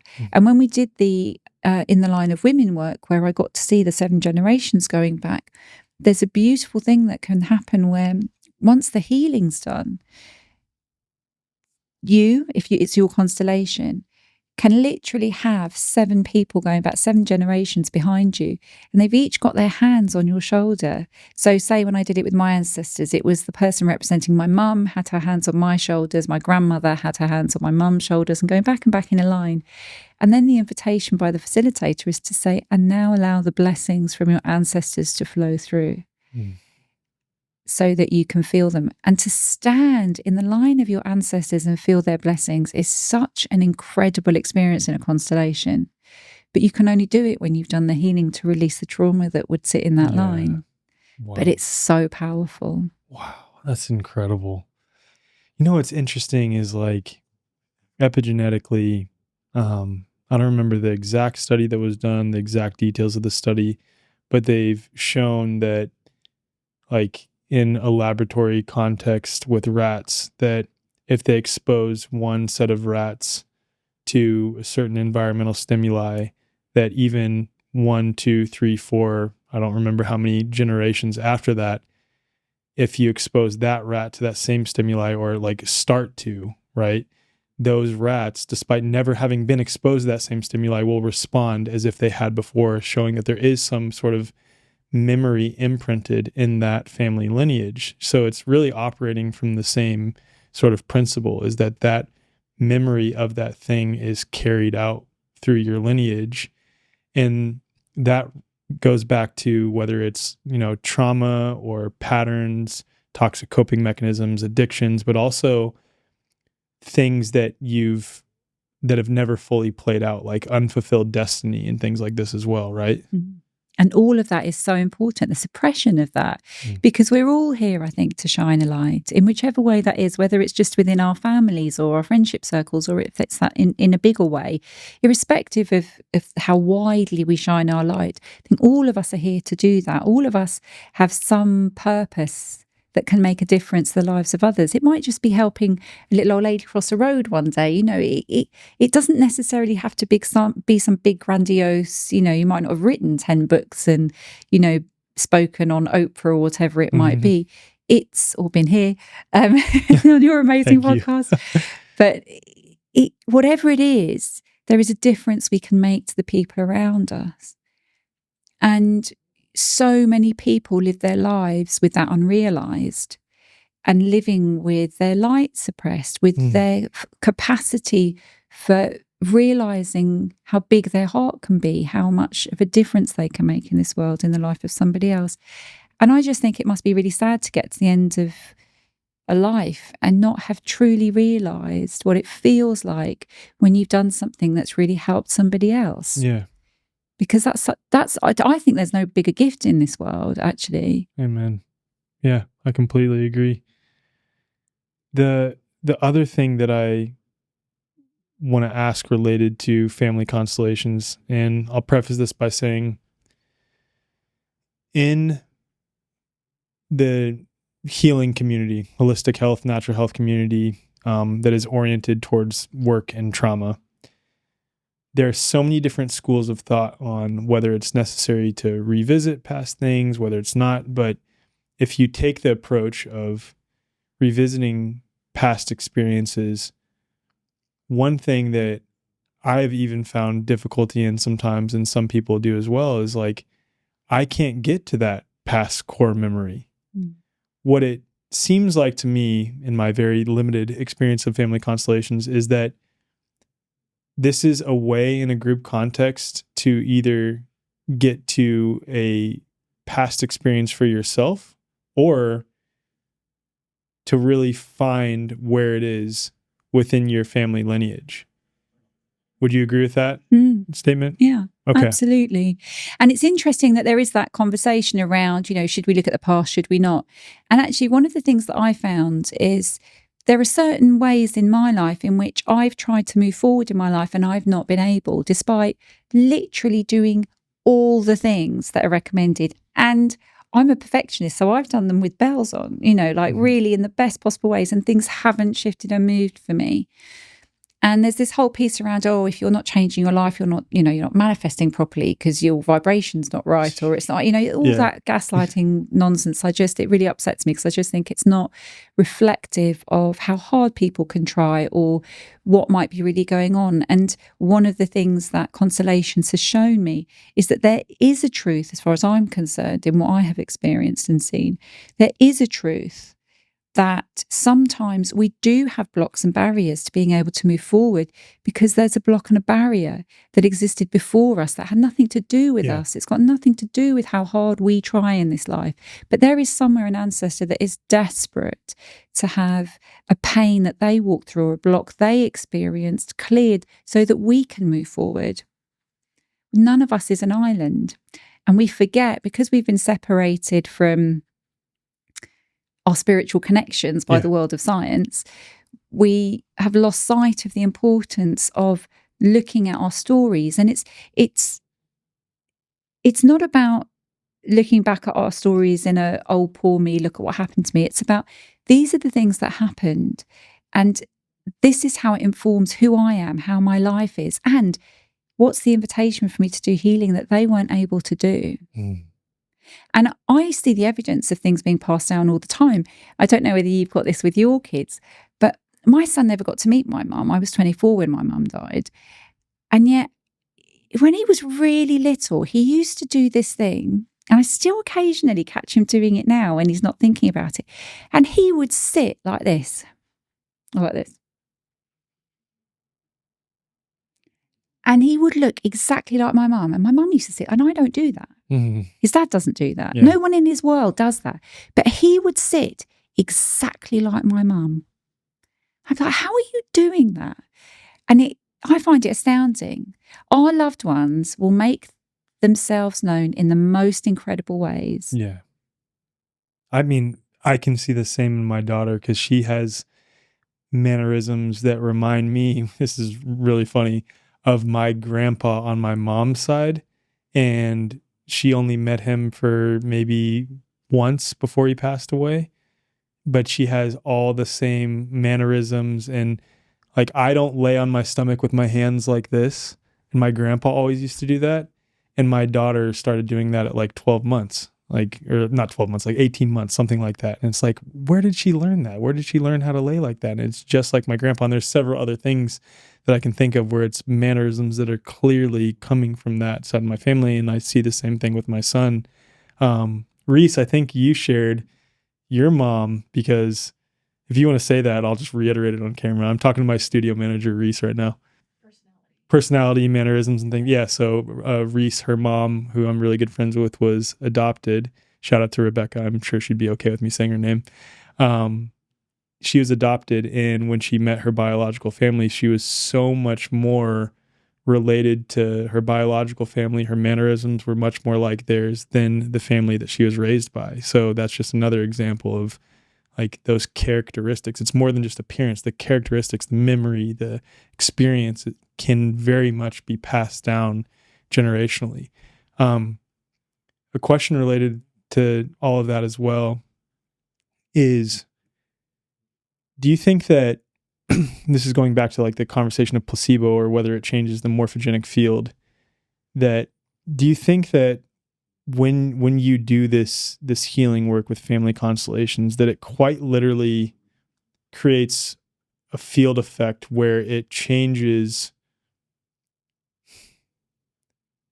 for lack of a better term, the waters of the bodies of the individuals that you're in relation to? And I'll give like some deeper context of where my mind's going with this. So let's say you went through a lot of trauma, right? And you're just now coming to realize the trauma that you went through or that your lineage went through that has been inside of you. But you already have a kid who's 13 and you're like, oh, fuck. Well, I already had my son before, realizing this. He's 13 years old now, so it's already passed down to him. Do you think that by you doing the work to heal it in you, it then helps reorder the waters of their body and that energetic imprint inside of them as well, even if they're already present and here and had experienced some of that or had some of that passed down? 100%. I absolutely do believe that. And it doesn't matter, I think, what age our children are when we do the work. The effect reverberates through the entire system, through the entire field. That healing effect is huge. One of my favourite books is a book called The God Code by Greg Braden. And I don't know if you've come across this before. I can't believe I've never heard of that book. I have his other book, forget the other book. I have it literally at home though, Greg Braden book. Yeah. So The God Code was the first one he wrote. And he spent 12 years researching the DNA. And I know that there are whole questions around the DNA and so on. But if you just like what I read that he had done, I thought was so astounding. And what he had done is he'd taken the DNA and he spent 12 years unraveling it. Now, if you can imagine if the DNA is as we've been taught it to be, that it's this spiraled ladder. Well, if you open out that spiral so that you're literally looking at a ladder, so you've got these two these two parts that make up each rung of the ladder. And each of those is called a nucleotide. Now, each of those half a rung, each part of the rung is made up of a chain of 4 elements: carbon, oxygen, hydrogen, and nitrogen. And they're all arranged in a certain way within each half a rung, which makes up the ladder, which makes up the DNA. Now, what he did was he swapped each one of those 4 elements, carbon, oxygen, hydrogen, nitrogen, with one of 4 Hebrew letters or one of 4 Arabic letters. And he found he could read words in the DNA. Whoa. And he said that the common thread or the common message in DNA was God or eternal, depending on which language you were using, God or eternal within the body. Whoa. And then he said that you could find the stories of people's lives written. Because, of course, we've all got a unique story. Code. Yeah. Right. Story. Code. Yeah. Exactly that.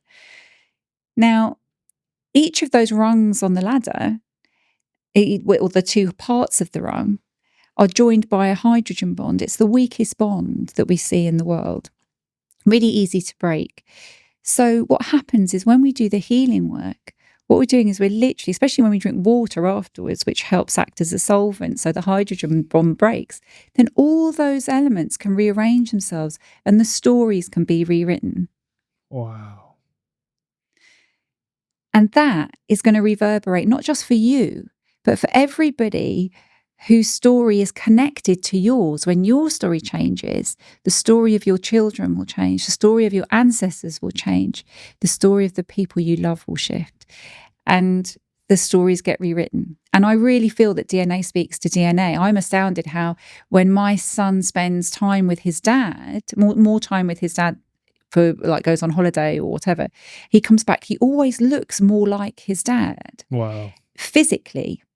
And I noticed that when he spends prolonged time with me, because we've been on holiday or whatever, he looks more like me. And it's not about facial expressions. It's not like suddenly he's expressing himself with the same facial expressions I use or his dad uses. It's because literally it feels like our DNA is vibrating together with the similarities that we're connected with when we're together, and then it shows itself physically. Totally makes sense. It's like how when couples are together for a long period of time, you start saying like, oh, you kind of look like you could be brother and sister. I've come across that so many times. Totally. And people with their pets, when they start to look like their pets, I'm like, there's a thing here. Right, exactly.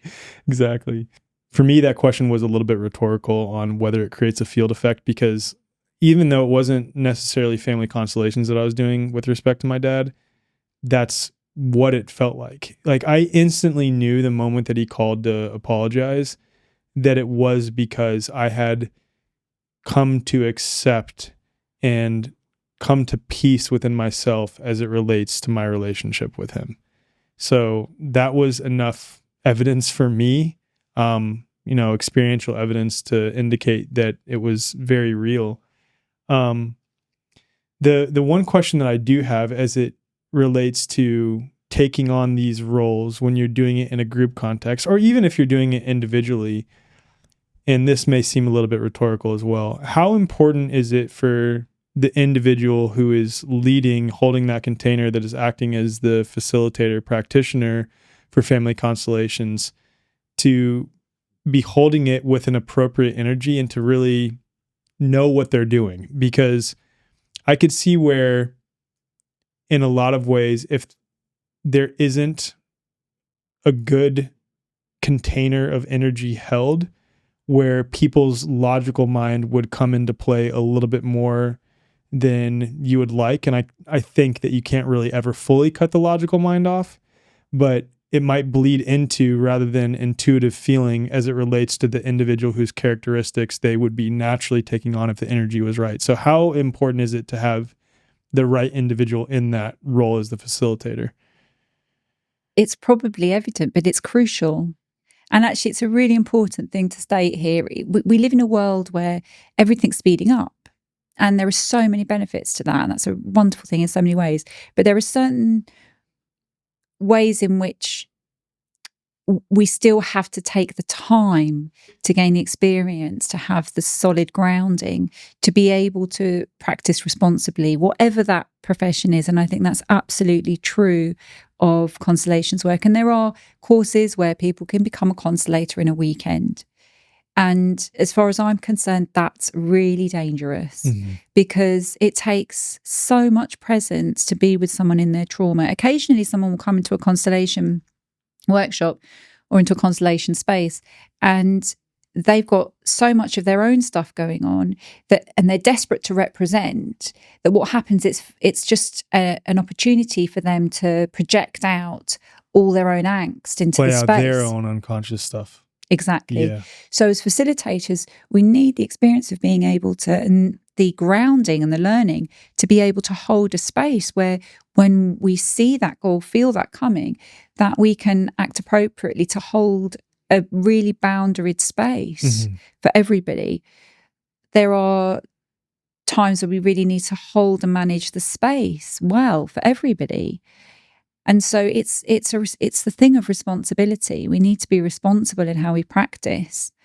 And that's, I think that applies to so many professions in the world and in the holistic world. Yeah, absolutely. I think especially if you're dealing with someone with something very vulnerable and their traumatic experiences that are coming to the surface and things like this, like it is very important that you're someone who's holding that space well, because that's not something that you really mess around with. And I'll say that in my experience yesterday, you held the space very well. So it was amazing.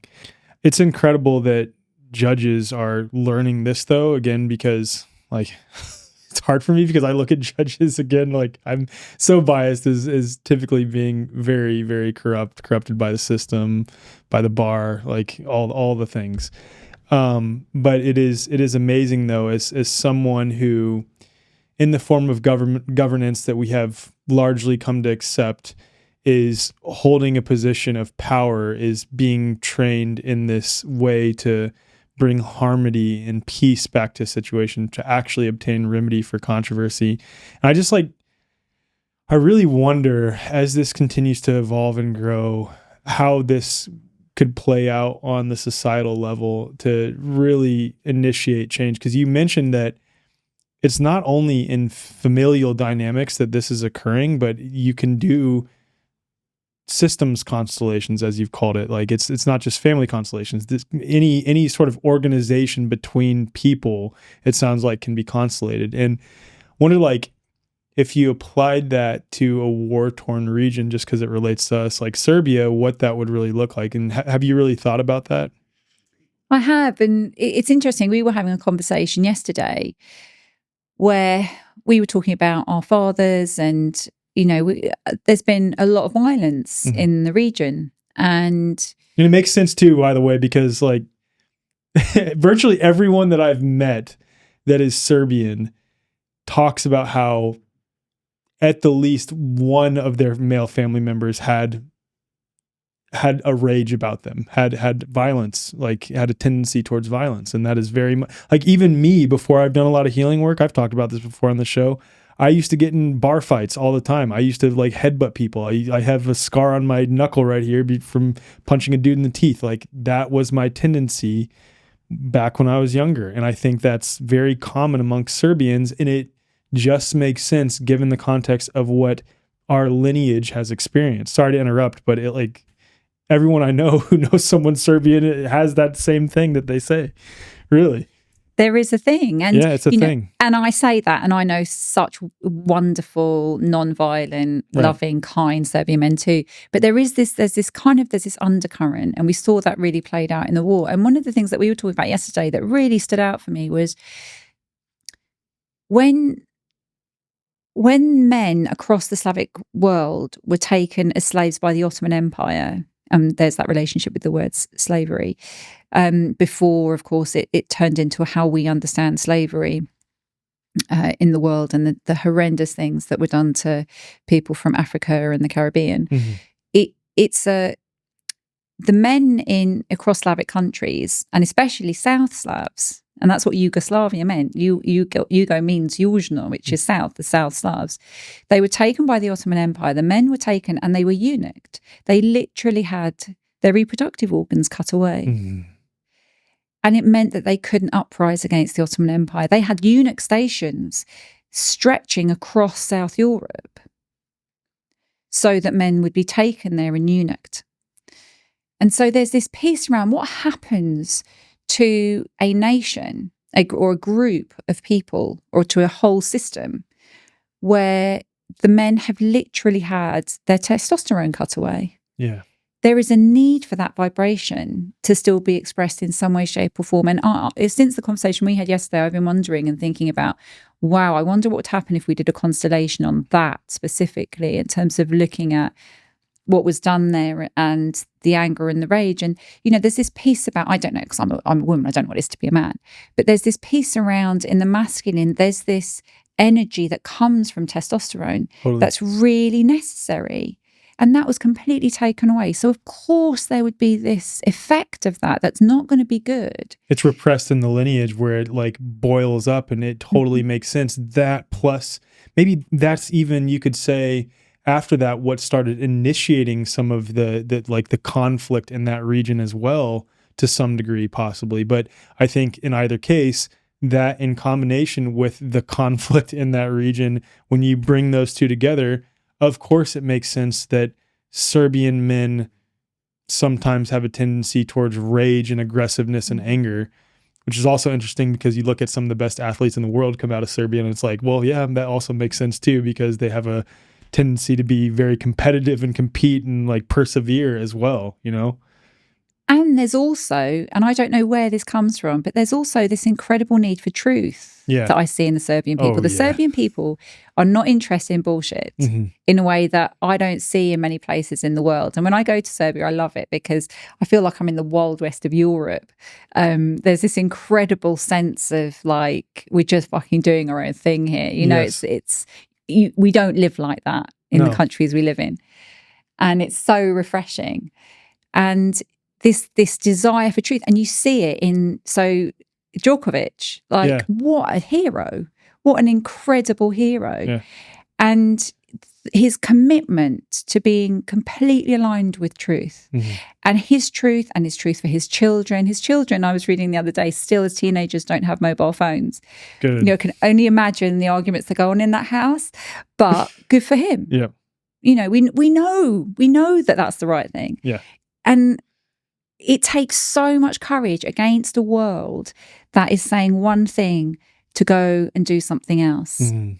And so in all that anger and that rage, I see in the people is this in pockets, there is this incredible love, actually. There's this incredible compassion, and there's this incredible desire for truth. Yeah. Because there's been so much bullshit and nonsense that's gone on in the whole region.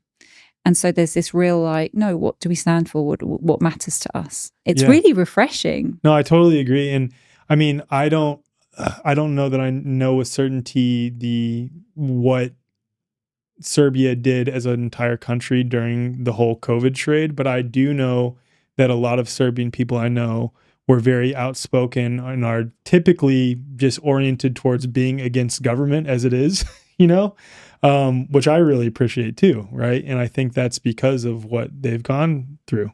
Absolutely. Yeah. They've seen it on the other side. I still talk about, there was this amazing piece for me. It was the moment when I realised that what we see in the news is rubbish. During the bombing of Yugoslavia in 1999, where the Serbs were pariahed as being the worst people in the world, the news reports were not saying the Serbian army were doing these terrible things. They said the Serbs were doing these terrible things. It became a terrible thing to become a Serb. Somebody threatened to kill me for being a Serb. Someone spat in my face because I was a Serb. You know, it was like watching a complete denigration of an entire people's. Yeah.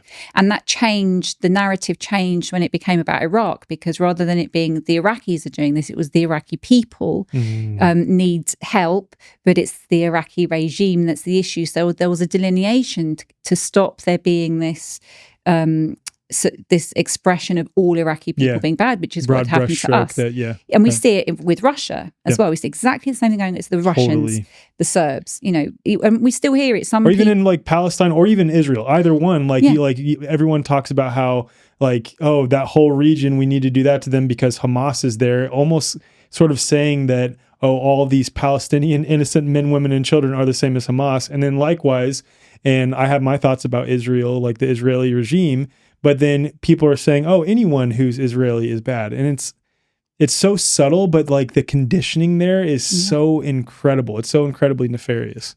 And this is the patriarchy divide and conquer. That is the patriarchy absolutely using its modus operandi and doing it in a way that's about keeping people separated rather than bringing them together, which is what Constellations does so beautifully. And one of the things that I was really struck by in that war, it was 99 and the bombing campaign lasted for 3 months.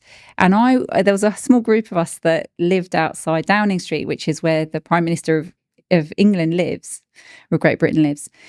And we just camped out morning, noon and night for 3 months and were making loads of noise. We wouldn't get away with doing that now. We wouldn't be allowed to do what we did then. Wow. And I was working full time. My mum had cancer, so I was caring for her as well. And I spent full-time hours there on Whitehall protesting against the war. And I literally had like 3 to 5 hours sleep a night for every night for 3 months, apart from 2 nights where I just overslept because I was just so exhausted. And I learned so much. And there was this incredible moment where we had a copy of the RMDY Agreement. So the RMDY Agreement was said to have been the point at which NATO got permission or decided it had permission to invade Yugoslavia. And the RMDY Agreement was named after this place in France called Rambouillet, where these so-called peace talks happened. And in the Rambouillet Agreement, what it actually says, and I don't know if you can still get it, but I've read it online, and these lines are still in it. The last time I read it about 10 years ago, but we had a paper copy of this at the protest. But in the Rambouillet Agreement, all 3 sides, the Bosnians, the Croats and the Serbs, were all asked to sign this so-called peace agreement. What it said in the peace agreement was that it had a clause where basically the governments of each of those areas, the Serbs, the Bosnians and the Croats, are being asked to sign their agreement that NATO would come in and take over the infrastructure, the communications networks and the transportation networks of the entire country, number one. And number two, if any NATO personnel committed any crime whilst on Yugoslav soil, that they would not be legally responsible for punishment for that. Wow. For retribution. And that, I mean, that's basically asking countries to agree to all-out invasion. Yeah. That's 100%. invasion, right? Yeah, absolutely. So no sovereign country would ever say yes to that. Mm. So what happened, and no side wanted it, I've heard, but basically the powers that be took the Croats to one side, took the Bosnians to one side and said, the Serbs are never going to sign this. And we know you don't want to because you don't want an invasion. But if you sign it, it will make them look bad and then we can go in and bomb them. So the Croats and Bosnians signed it. And then it made the Serbs look like they didn't want peace because it was a peace agreement they weren't going to sign, when actually it was an agreement to invasion. And now we had a copy of it at the protest, and my mum would come along every now and then when she was feeling well enough, and she happened to be there that night, and there were loads of us that night. And there's this news program in England called Newsnight, and it's like one of the most kind of important news programs that's on every night on the BBC. And it used to have this presenter that was a really hard-hitting interviewer called Jeremy Paxman. And there was this one night, something had happened in that war, and he came along with the Newsnight crew. There were 3 of them. And he started to interview people. There was this amazing moment where my mum was on. She never made it on the actual cut on the telly, but he interviewed my mum. I was so proud of her. And there was a moment when he was walking away. It was him, cameraman, and the sound man. They were walking down Whitehall away from the protest, having done their interviews. And I had this moment. I was like, shit, the RMDY agreement. I need to talk to him about the RMDY agreement. So I kind of started shouting around going, where's the RMDY agreement? Someone handed it to me. And I ran after Jeremy Paxman and his crew. And I stopped him and I held it in front of him. And I said, but what about this? And I said, have you looked at this? Now, I can't speak for Jeremy Paxman because he didn't actually say any words to me. But what I saw in his face was someone who had read it. And I said, why are you not reporting on this? Do you know what this says? Why are you not reporting on this? And like I said, I cannot speak to him, speak on his behalf. But I know I felt this moment where I thought, shit, he knows. Wow. He knows, but he can't report. And years later, I was at a festival for journalists, and they had the producers of the top news programs in the UK. And every single one of them said, if we report the truth, we will get a phone call from one of 4 top legal firms in the UK, basically saying, you can't report this straight away. Wow. And they were giving their thanks and gratitude to the true journalists who risk their lives to get the truth out in this world. And their families' lives are put at risk. And they were honouring those independent journalists who were doing true journalism in this world. And it was that moment with the RMDY agreement that I suddenly had this wake-up call of like, shit, what goes on in the world is not actually what's reported on the news. This is the first time I've ever hearing any of this. Like, I've never heard, aside from what's taught in, just modern history books, what actually has happened with the dissolution of Yugoslavia. Wow.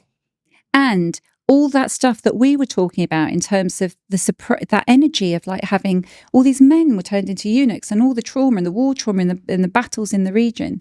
We had a country, it was Yugoslavia, where, okay, so there would have been tensions sometimes, but people got along. Mm-hmm. People looked after each other. Communism kind of made that also a requirement so that they could survive. Tito wasn't the nicest of leaders in the world. However, it was an abundant country and people got on. They all intermarried. So when the war broke out, it literally was like brother killing brother. Yeah. And there's this amazing journey, I think, that we're on at the moment in reconnecting. I meet Croats and I meet Bosnians and at first I'm always a bit apologetic about being so excited. I don't know what traumas they may have been through, and I want to respect that, because the Serbian army, the tensions, the historical tensions and the issues between the people was manipulated. Yeah, 100%. It was like a chess game. As it typically is in all conflicts like that. Yeah. Absolutely. Just both sides get fueled and off we go. Divide and conquer. Yeah. Again, here we go. And for me, there's this piece around what would happen if we went into the region, and I would love to see this work happen, of actually starting to bring people together. Yeah. And what I'm really enjoying is when I speak to Croats and Bosnians now, and I say slightly apologetically that I'm a Serb, or, just test the water in case, it's a difficult thing for them to hear. I always get such a lovely response. Yeah. And I feel like I'm talking to brothers and sisters. I don't feel like I'm talking to people from other countries. I think because people know that deep down, and especially if you're bringing the energy of like, hey, I know what we've gone through, like it, and you apologizing as you're introducing yourself, you're saying it. And of course, the energy you carry as an individual, that's saying a lot as well. So it's like, I see you. I see you. All this superficial, the labels, I see you. It's much deeper than that. And when you can come to people at that level, I think that they can match that energy. It's like you're being that strong, coherent field that helps bring them into resonance. And you start seeing people for who they truly are underneath all of that, underneath all that trauma. And I think that applies even outside the situation in this. It applies everywhere. Like you can truly see someone. Like you started to truly see your dad. I started to truly see my dad. And imagine doing that with whole nations who are at odds with each other because the patriarchy got in there and split them up. What would happen if we did more of this work? And there are constellators that are doing this work who are going into, but Hellinger himself, the founder, did some incredible work wanting to bring together people from Israel and Palestine. There is so much that we can do. And I think the commitment to doing that is something that I'd love to see more of. But imagine if we had more of us doing this work with whole nations, with the issues that whole nations face. This is really big work. But I think we're moving into a time where we've all had enough of it. We want the peace. We need the peace. Our souls need to feel that. And it's an incredible tool for doing it that's come from the indigenous people. We're going back to the beginning where that wisdom always was. Amen. Amen.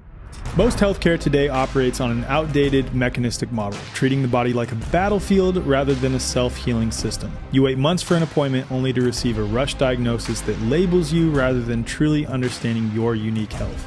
Even in holistic health, many practitioners rely on endless lab tests and supplement protocols, addressing symptoms instead of the root cause.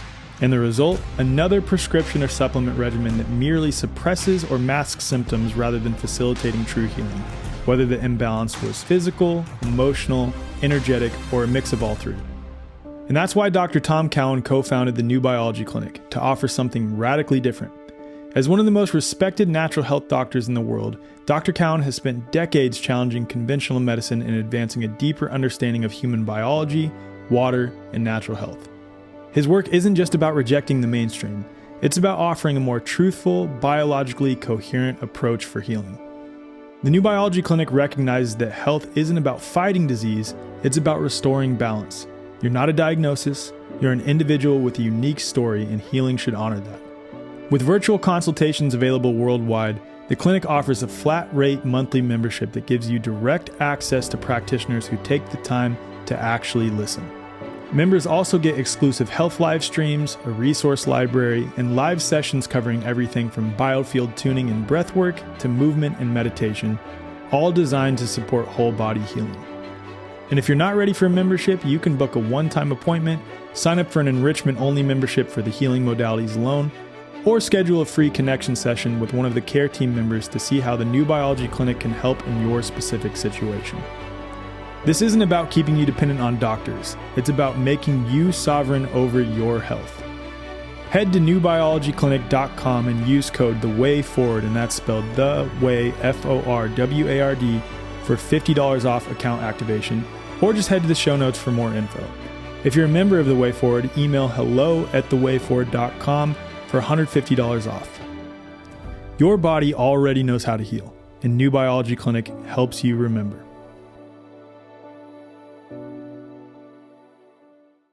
What if nature's intelligence could directly influence your physiology, helping to regulate your nervous system, sharpen your intuition, and shift your emotional state in a measurable way?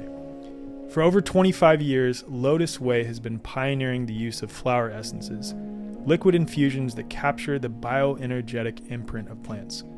Unlike essential oils, these remedies work on a vibrational level, interacting with your body's meridians and electrical system to promote clarity, resilience, and balance.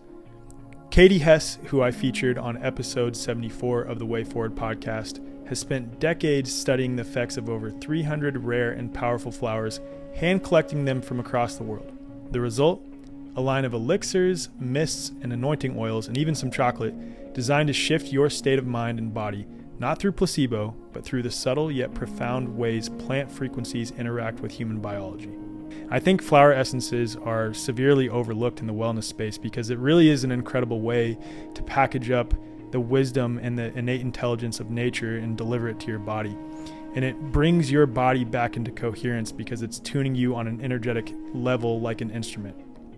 So if you want to find which flower essences are right for you, you can take the flower quiz so you can see which ones match your current energetic state. As a listener of The Way Forward, you get an exclusive discount. Just use code ALEC10 for 10% off your first order. Or if you're the Way Forward member, get 20% off plus ongoing savings, and just reach out to us if you're a member and we'll get you your membership discount. Just go to lotusway.com/Alec or just head to the show notes so you can experience one of nature's most powerful energetic remedies today. Now I'm curious, since we sort of just touched on homeopathy a little bit, as someone who is a homeopath that also does family constellations, how you have learned to sort of tie the two together. Because when we're talking about something imprinting on water and like carrying the energy of something on through generations, and I think about how homeopathy works, I feel like, for lack of a better term, and really no pun intended, they're a perfect energetic match. They're like a perfect complement to each other.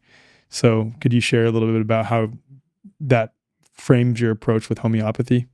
Yeah, it's really interesting because actually I only fell into constellations, of course, because of my son. So it was an accident. I didn't consciously go, oh, I want to do constellations work. I had no idea about it. Which is almost better that way, though, because like if it's something, that's why I do what I do. I mean, after seeing my wife heal drastically, like you can't not. And it's almost better doing it that way through experience, even if it's a very traumatic experience, because it makes it, your passion for it comes through. It comes through in your work. And you are you're lived proof of the fact that it works. Yes, exactly. And and the same is true for me with homeopathy. I was never going to be a homeopath, and I was diagnosed with a really serious autoimmune condition, and I was faced with the choice of a life on steroids and an early demise. And some small voice said to me, right now you're going to take homeopathy. I was like, what, with that diagnosis? So I don't think so. But thank goodness I thought I'd give it a go anyway. Mm-hmm. And I've literally, in the space of 8 years, needed 2 tiny, tiny short courses of eye drop steroids for 6 weeks at a time. That's it in 8 years. That's all I've needed, which is phenomenal for the diagnosis that I've got. So I was so impressed. I went and studied it and, I'm doing what I do now. But for me, there is this wonderful correlation between homeopathy and constellations. So in homeopathy, we talk about miasms, we talk about epigenetics, we talk about inherited, miasms are basically inherited patterns. Yeah. And Dr. Hahnemann, the founder of homeopathy, was very focused on the physical. And miasms have historically began their journey by being about the physical symptoms that we experience that might link to some huge inherited pattern from the past. The first miasm is the Sauric miasm. Sarinum is the remedy. And the Sauric miasm, Dr. Hahnemann taught, came from the scabies infestations that were prolific around the world once upon a time.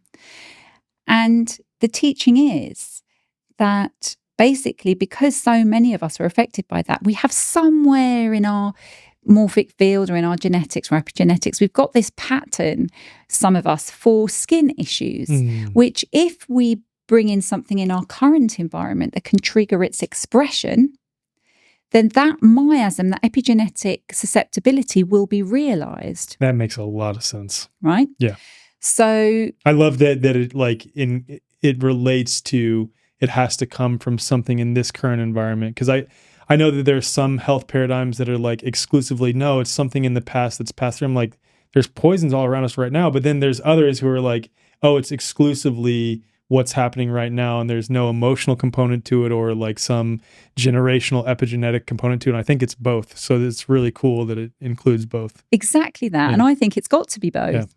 And as far as I'm concerned, dis-ease, discomfort in our system, it doesn't come from just one source. No. We are complex. We're multi-dimensional. Exactly. It can come from so many sources. So, and I love the fact that in homeopathy, we were talking about epigenetics 220 years ago. Amazing. Where it's like a new thing that's become really trendy to talk about the last like 10, 20 years. Yeah. Whereas we were talking about this ages ago. And there's this piece around, because it was originally thought about in terms of kind of physical issues, but we over time have looked at actually what's been the implications on an emotional, mental level. Now, the psoric miasm, the scabies itch, these were people who were poor, this came out of living in poverty. So that miasm has connected to it all the elements about survival, having healthy homes, having enough to live with, having a good enough income, being able to make decisions about the life that we live and how we're moving forward in terms of being able to provide for ourselves. So it's all about the survival, thrival, living. It's, Maslow's hierarchy of needs. It's the bottom level of the pyramid. That's serenum. Whereas, say, we can look at other diseases that actually, where there's a too muchness being expressed. So there are different miasms. But for me, there's a piece with Family Constellations, which is, I think, had Dr. Hahnemann lived, one of the things that I love about Dr. Hahnemann was he was a complete pioneer. He never stopped evolving his learning on homeopathy, and bless the sacrifice his first wife and 11 children made so he could do that. He never stopped expanding his learning. And I think had he continued to live, he would have eventually got to the next point, which was they'd looked at the physical, they started to explore mental, emotional relationships in terms of those miasms. The next bit would have been to look at the spiritual piece, which is to look back in time, what's gone on with the ancestors, where have these diseases come from? So what constellations are actually doing is they're bringing to life miasms. Yeah. In the most incredible way possible. And to stand in a room and actually see it all played out, it's phenomenal. Yeah, that totally makes sense. That's why I wanted to talk to you about miasms as it relates to constellations, because I saw the connection there perfectly. Yeah, it's incredible. It really is complementary. Or you could even say, like you said, it is like the natural progression of his work. Yeah, it's amazing. I want to ask you now about this remedy. By the way, you gave it to me to use on some of my plants in here because they were dying, because I'm, not in my studio every single day. And they're already looking a little bit better. So thank you for that. But I wanted to talk to you about the golden spiral remedy, where that came from and what the intention of it is. So the golden spiral is probably the thing I'm most excited about in this world, apart from my boy and raving, and homeopathy and constellations. Raving, your boy, and then golden spiral. Yeah, I love that. And so I've been obsessed with it for about 15 years. In order to explain what it is, I'm going to do a drawing with you, but I'm going to explain it in a way that hopefully people who are just listening will be able to understand. Is that all right? Yeah. Alec? So if I explain what the golden spiral is, I think the whole world needs this. So basically, there was an Italian mathematician called Fibonacci who was amazing. And what he did was he came up with something called the Fibonacci sequence. And basically, the Fibonacci sequence is a series of numbers, and you start with 0 because that's the first number of existence, and then the next number in a sequence is 1. And what you do is you add 2 numbers together to get the next one in the sequence. So 0 plus 1 is 1, 1 plus 1 is 2, 1 plus 2 is 3, 2 plus 3 is 5, 3 plus 5 is 8, 5 plus 8 is 13, and on you go. Now, if you were to take these numbers and plot them out on graph paper, so imagine I've drawn this amazing to scale graph paper, check out my amazing drawing right there, and you plotted these numbers out on the graph paper. So you start with 0 and you go across 1 square, then you go across another 1 square, then you go across 2 squares, and then 3, and then 5, and you end up with this perfect spiral. This is called the golden spiral or the golden mean or the Fibonacci spiral. Now, what's really amazing about this that I really, really love, that not many people seem to know about, but I hope more will now, is that if you go back to the numbers that make up the golden spiral, the numbers in the Fibonacci sequence. So if you take one number in the sequence and divide it by the one before it, so 21 divided by 13 or 13 divided by 8, you get this number phi, which is 1.618. Now, there is a mathematician and a composer and a scientist called Manfred Clynes who wanted to see if he could measure the frequency of emotions. And he studied love, he studied hate, he studied anger. And he found that the vibration of love was 1.618. It's the number phi. And this is embedded in this spiral. Now, this spiral is the spiral we literally see in all of life. We see this spiral in, if you believe the DNA is the way that it is, it's the spiral of the DNA. It's got that mathematics, that vibration of love. We see that spiral in...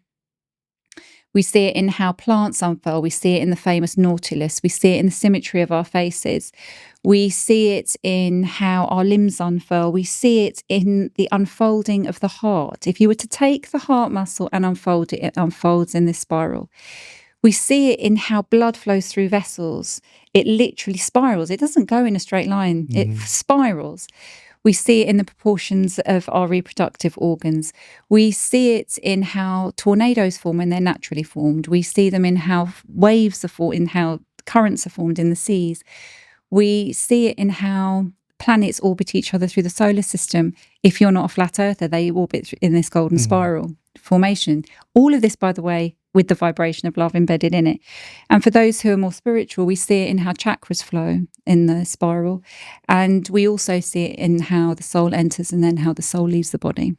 Real quick, I actually just became aware of, and the name's slipping my mind, but there's this athletics organization that is studying movement patterns and showing that the athletes that are less prone to injury follow these movement patterns that are in line with the Fibonacci sequence.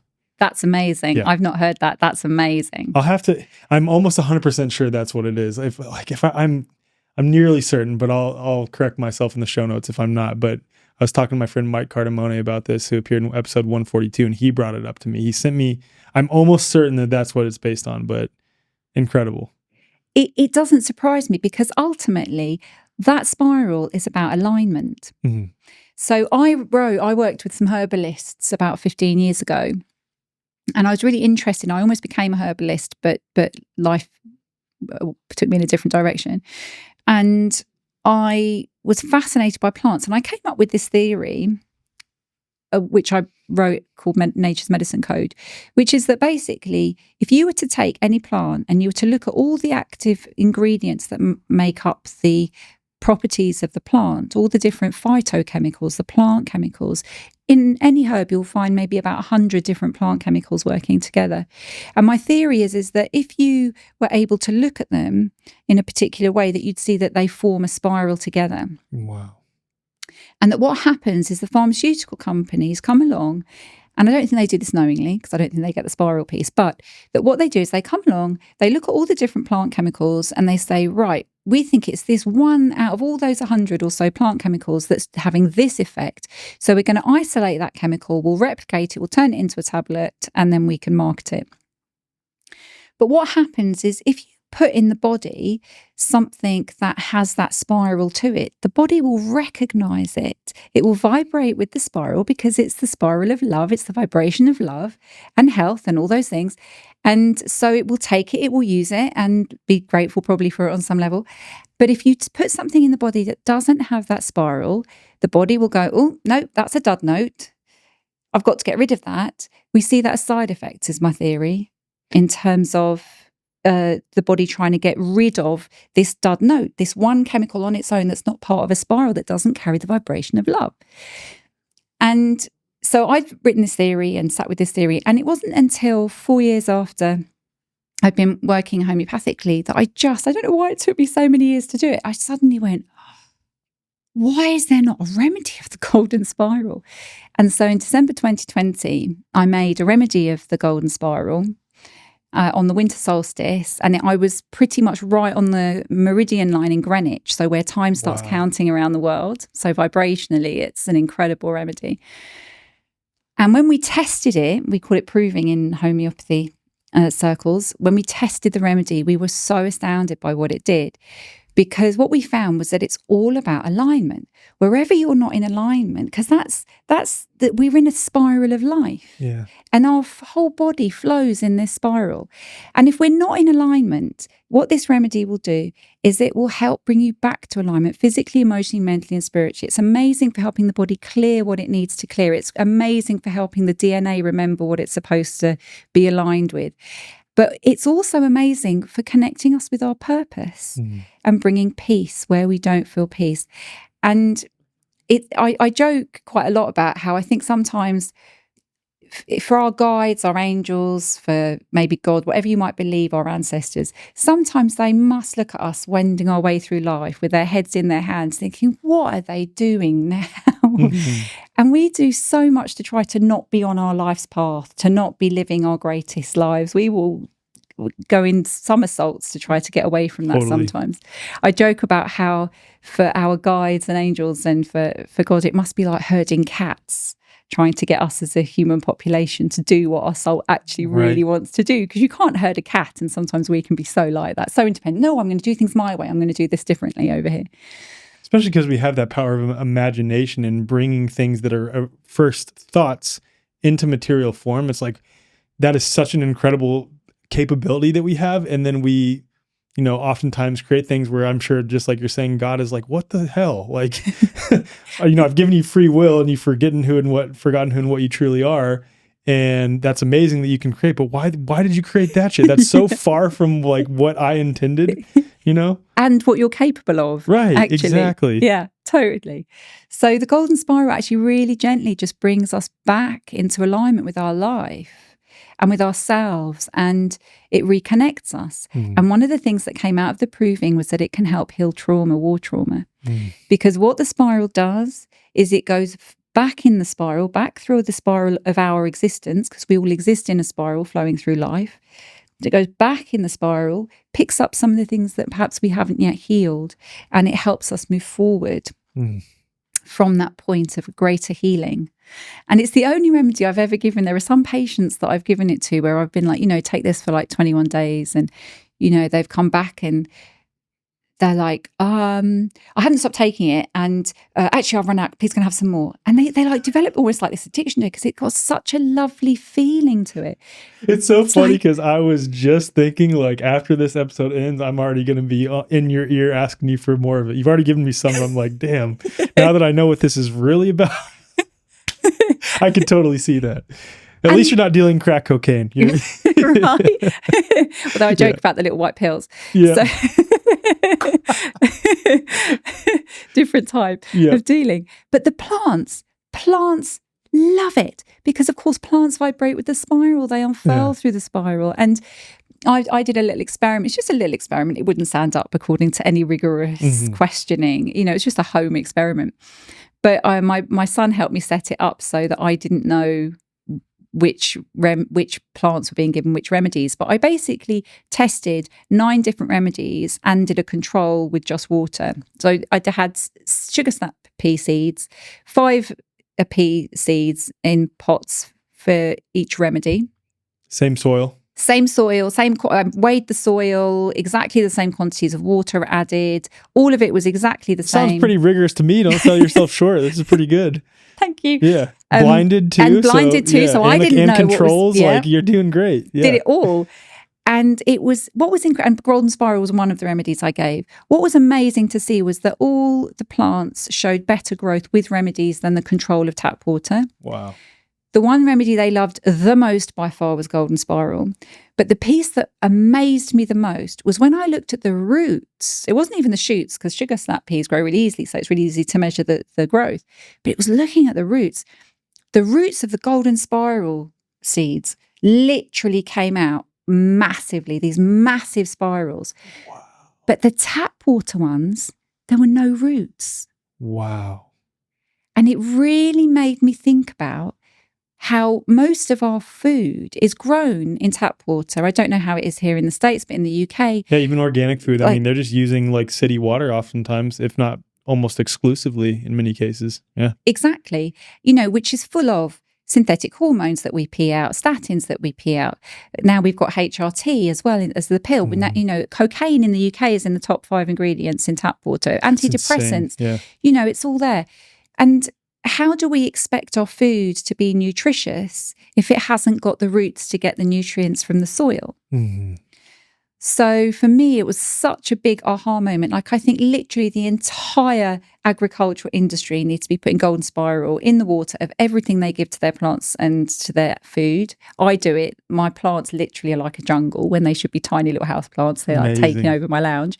But also I joke about how, you know, we should be spraying it from the skies instead of the stuff that is sprayed. Imagine if we were spraying golden spiral everywhere. Because the other thing it does is it's about alignment. And going back to everything we've been saying about constellations, which again are about alignment and peace. If we're in alignment with ourselves, we don't need to be in a battle with somebody else, playing out ancestral stuff or playing out our pain. We can come to a place of peace where we're like, oh, well, if I'm in alignment, how do I live in alignment with you and with you and with you and with all the people around me? And I think it's honestly one of the most important things we have in the world. When I made it and we tested it and we saw what it does, I then asked a friend, I was like, well, you know, most people don't know about homeopathy, but literally the world could do with this. What do I do? And she said, well, why don't you make the essence of it? And that's what started the Blueprint Essences. I was like, I've got to find a way to get this out into the world. And I absolutely love that you've got a Taurus as your symbol for the way forward. And I was sitting here this morning saying to you, oh my goodness, will you look at that? Because one of the things that amazes me is you look at the Taurus and that will have within it Phi mathematics. I'm obsessed with sacred geometry. That's my kind of other hat. And the flower of life and everything sits within the flower of life. And that includes the Taurus. The Taurus has Phi mathematics, has the vibration of unconditional love, of the Phi 1.618 embedded in it. Now, one of the things that I think is amazing about what you're doing is that you're connecting us with the journey of love. And one of the things that's said about the Taurus and the toroidal field, the energy field, is that if we've been disconnected from love, which trauma does, which the actions of the patriarchy does, which toxins in the world will do, they're not the vibration of love. And so eventually they can affect the integrity of our energy field. We can develop holes in our energy field. And if you've been taken away from love enough, to the nth degree, what you've got sitting on the other side is psychopathy. And I've heard it said that in psychopathy, if you look at the energy field of someone who is exhibiting psychopathy, they've literally got holes in their toroidal field. But if you bring in the vibration of love, which isn't expressed through the golden spiral or any other sacred geometry, if you bring in that vibration of love, which is what you're doing, you're literally repairing that toroidal field. You're literally bringing it back to wholeness again. That is the way forward. Thank you for my new mission statement. I love that you said that and you picked up on that, because funny enough, I really do struggle to articulate like what it is that I'm trying to do here with the show, with this movement, with the way forward as our organization and our community. But that encapsulates it so well. That's what it is. It's bringing people back home. It's helping them remember. That's the way that I like to describe it. It's helping them remember who and what they truly are and what this experience is, and being along for that journey together in community. Like that's what we're trying to do. So it's beautiful. And like I said this to you, and I've said this a number of times, I chose that just because I thought it was cool at the time, back when I created the Way Forward in early 2020, set it aside for a while to, develop Health Freedom for Humanity. Then that fell apart, and now here I am back with this. But as I've come to understand the human biofield and like what you're saying now, this symbol holds so much meaning, because that symbol quite literally represents the way forward for mankind. Like that's it right there. It's incredible. So thank you so much for adding to that. Yeah. You're so welcome, and thank you for doing what you do, because that is literally what you're doing. You're part of bringing us back to a state of wholeness through unconditional love. And that truly is what that symbol represents. It's really So beautiful, cool. Alec. Thank you. Thank you so much. Okay. I think to wrap this up, it's most appropriate just to ask how anyone who's wanting to work with you or, work with you for Family Constellations or get the Golden Spiral Remedy or the essences or anything that you're doing, just share about that. And it'll all be in the show notes, but I want to hear it from you too. Thank you very much, Alec. So my website is danicapolline-Matić.com. And you're not going to be able to spell that, so definitely go to the show notes. Definitely go to the show notes. And in terms of one-to-ones, I do see people one-to-one, but since I accidentally started a school, I actually don't have a huge amount of time. So, get in touch. If I can't see you, I can definitely point in the direction of people who can help. Other people who do Family Constellations virtually and things like this. Yeah. Okay. And luckily here with the way forward, we'll have, maybe by the time this comes out, actually, you'll be able to type in your zip or postal code and then type in under our practitioner list, Family Constellations, check that box, and it'll show Family Constellations practitioners near you. So amazing. Yeah. That sounds perfect. And then we've got, so in terms of Golden Spiral, in the UK, you can get the most vital version is with Stella Online. You can get in Australia, it's with Eugenie Kruger, and in terms of the essence, just go to Blueprint Essences website and it's there.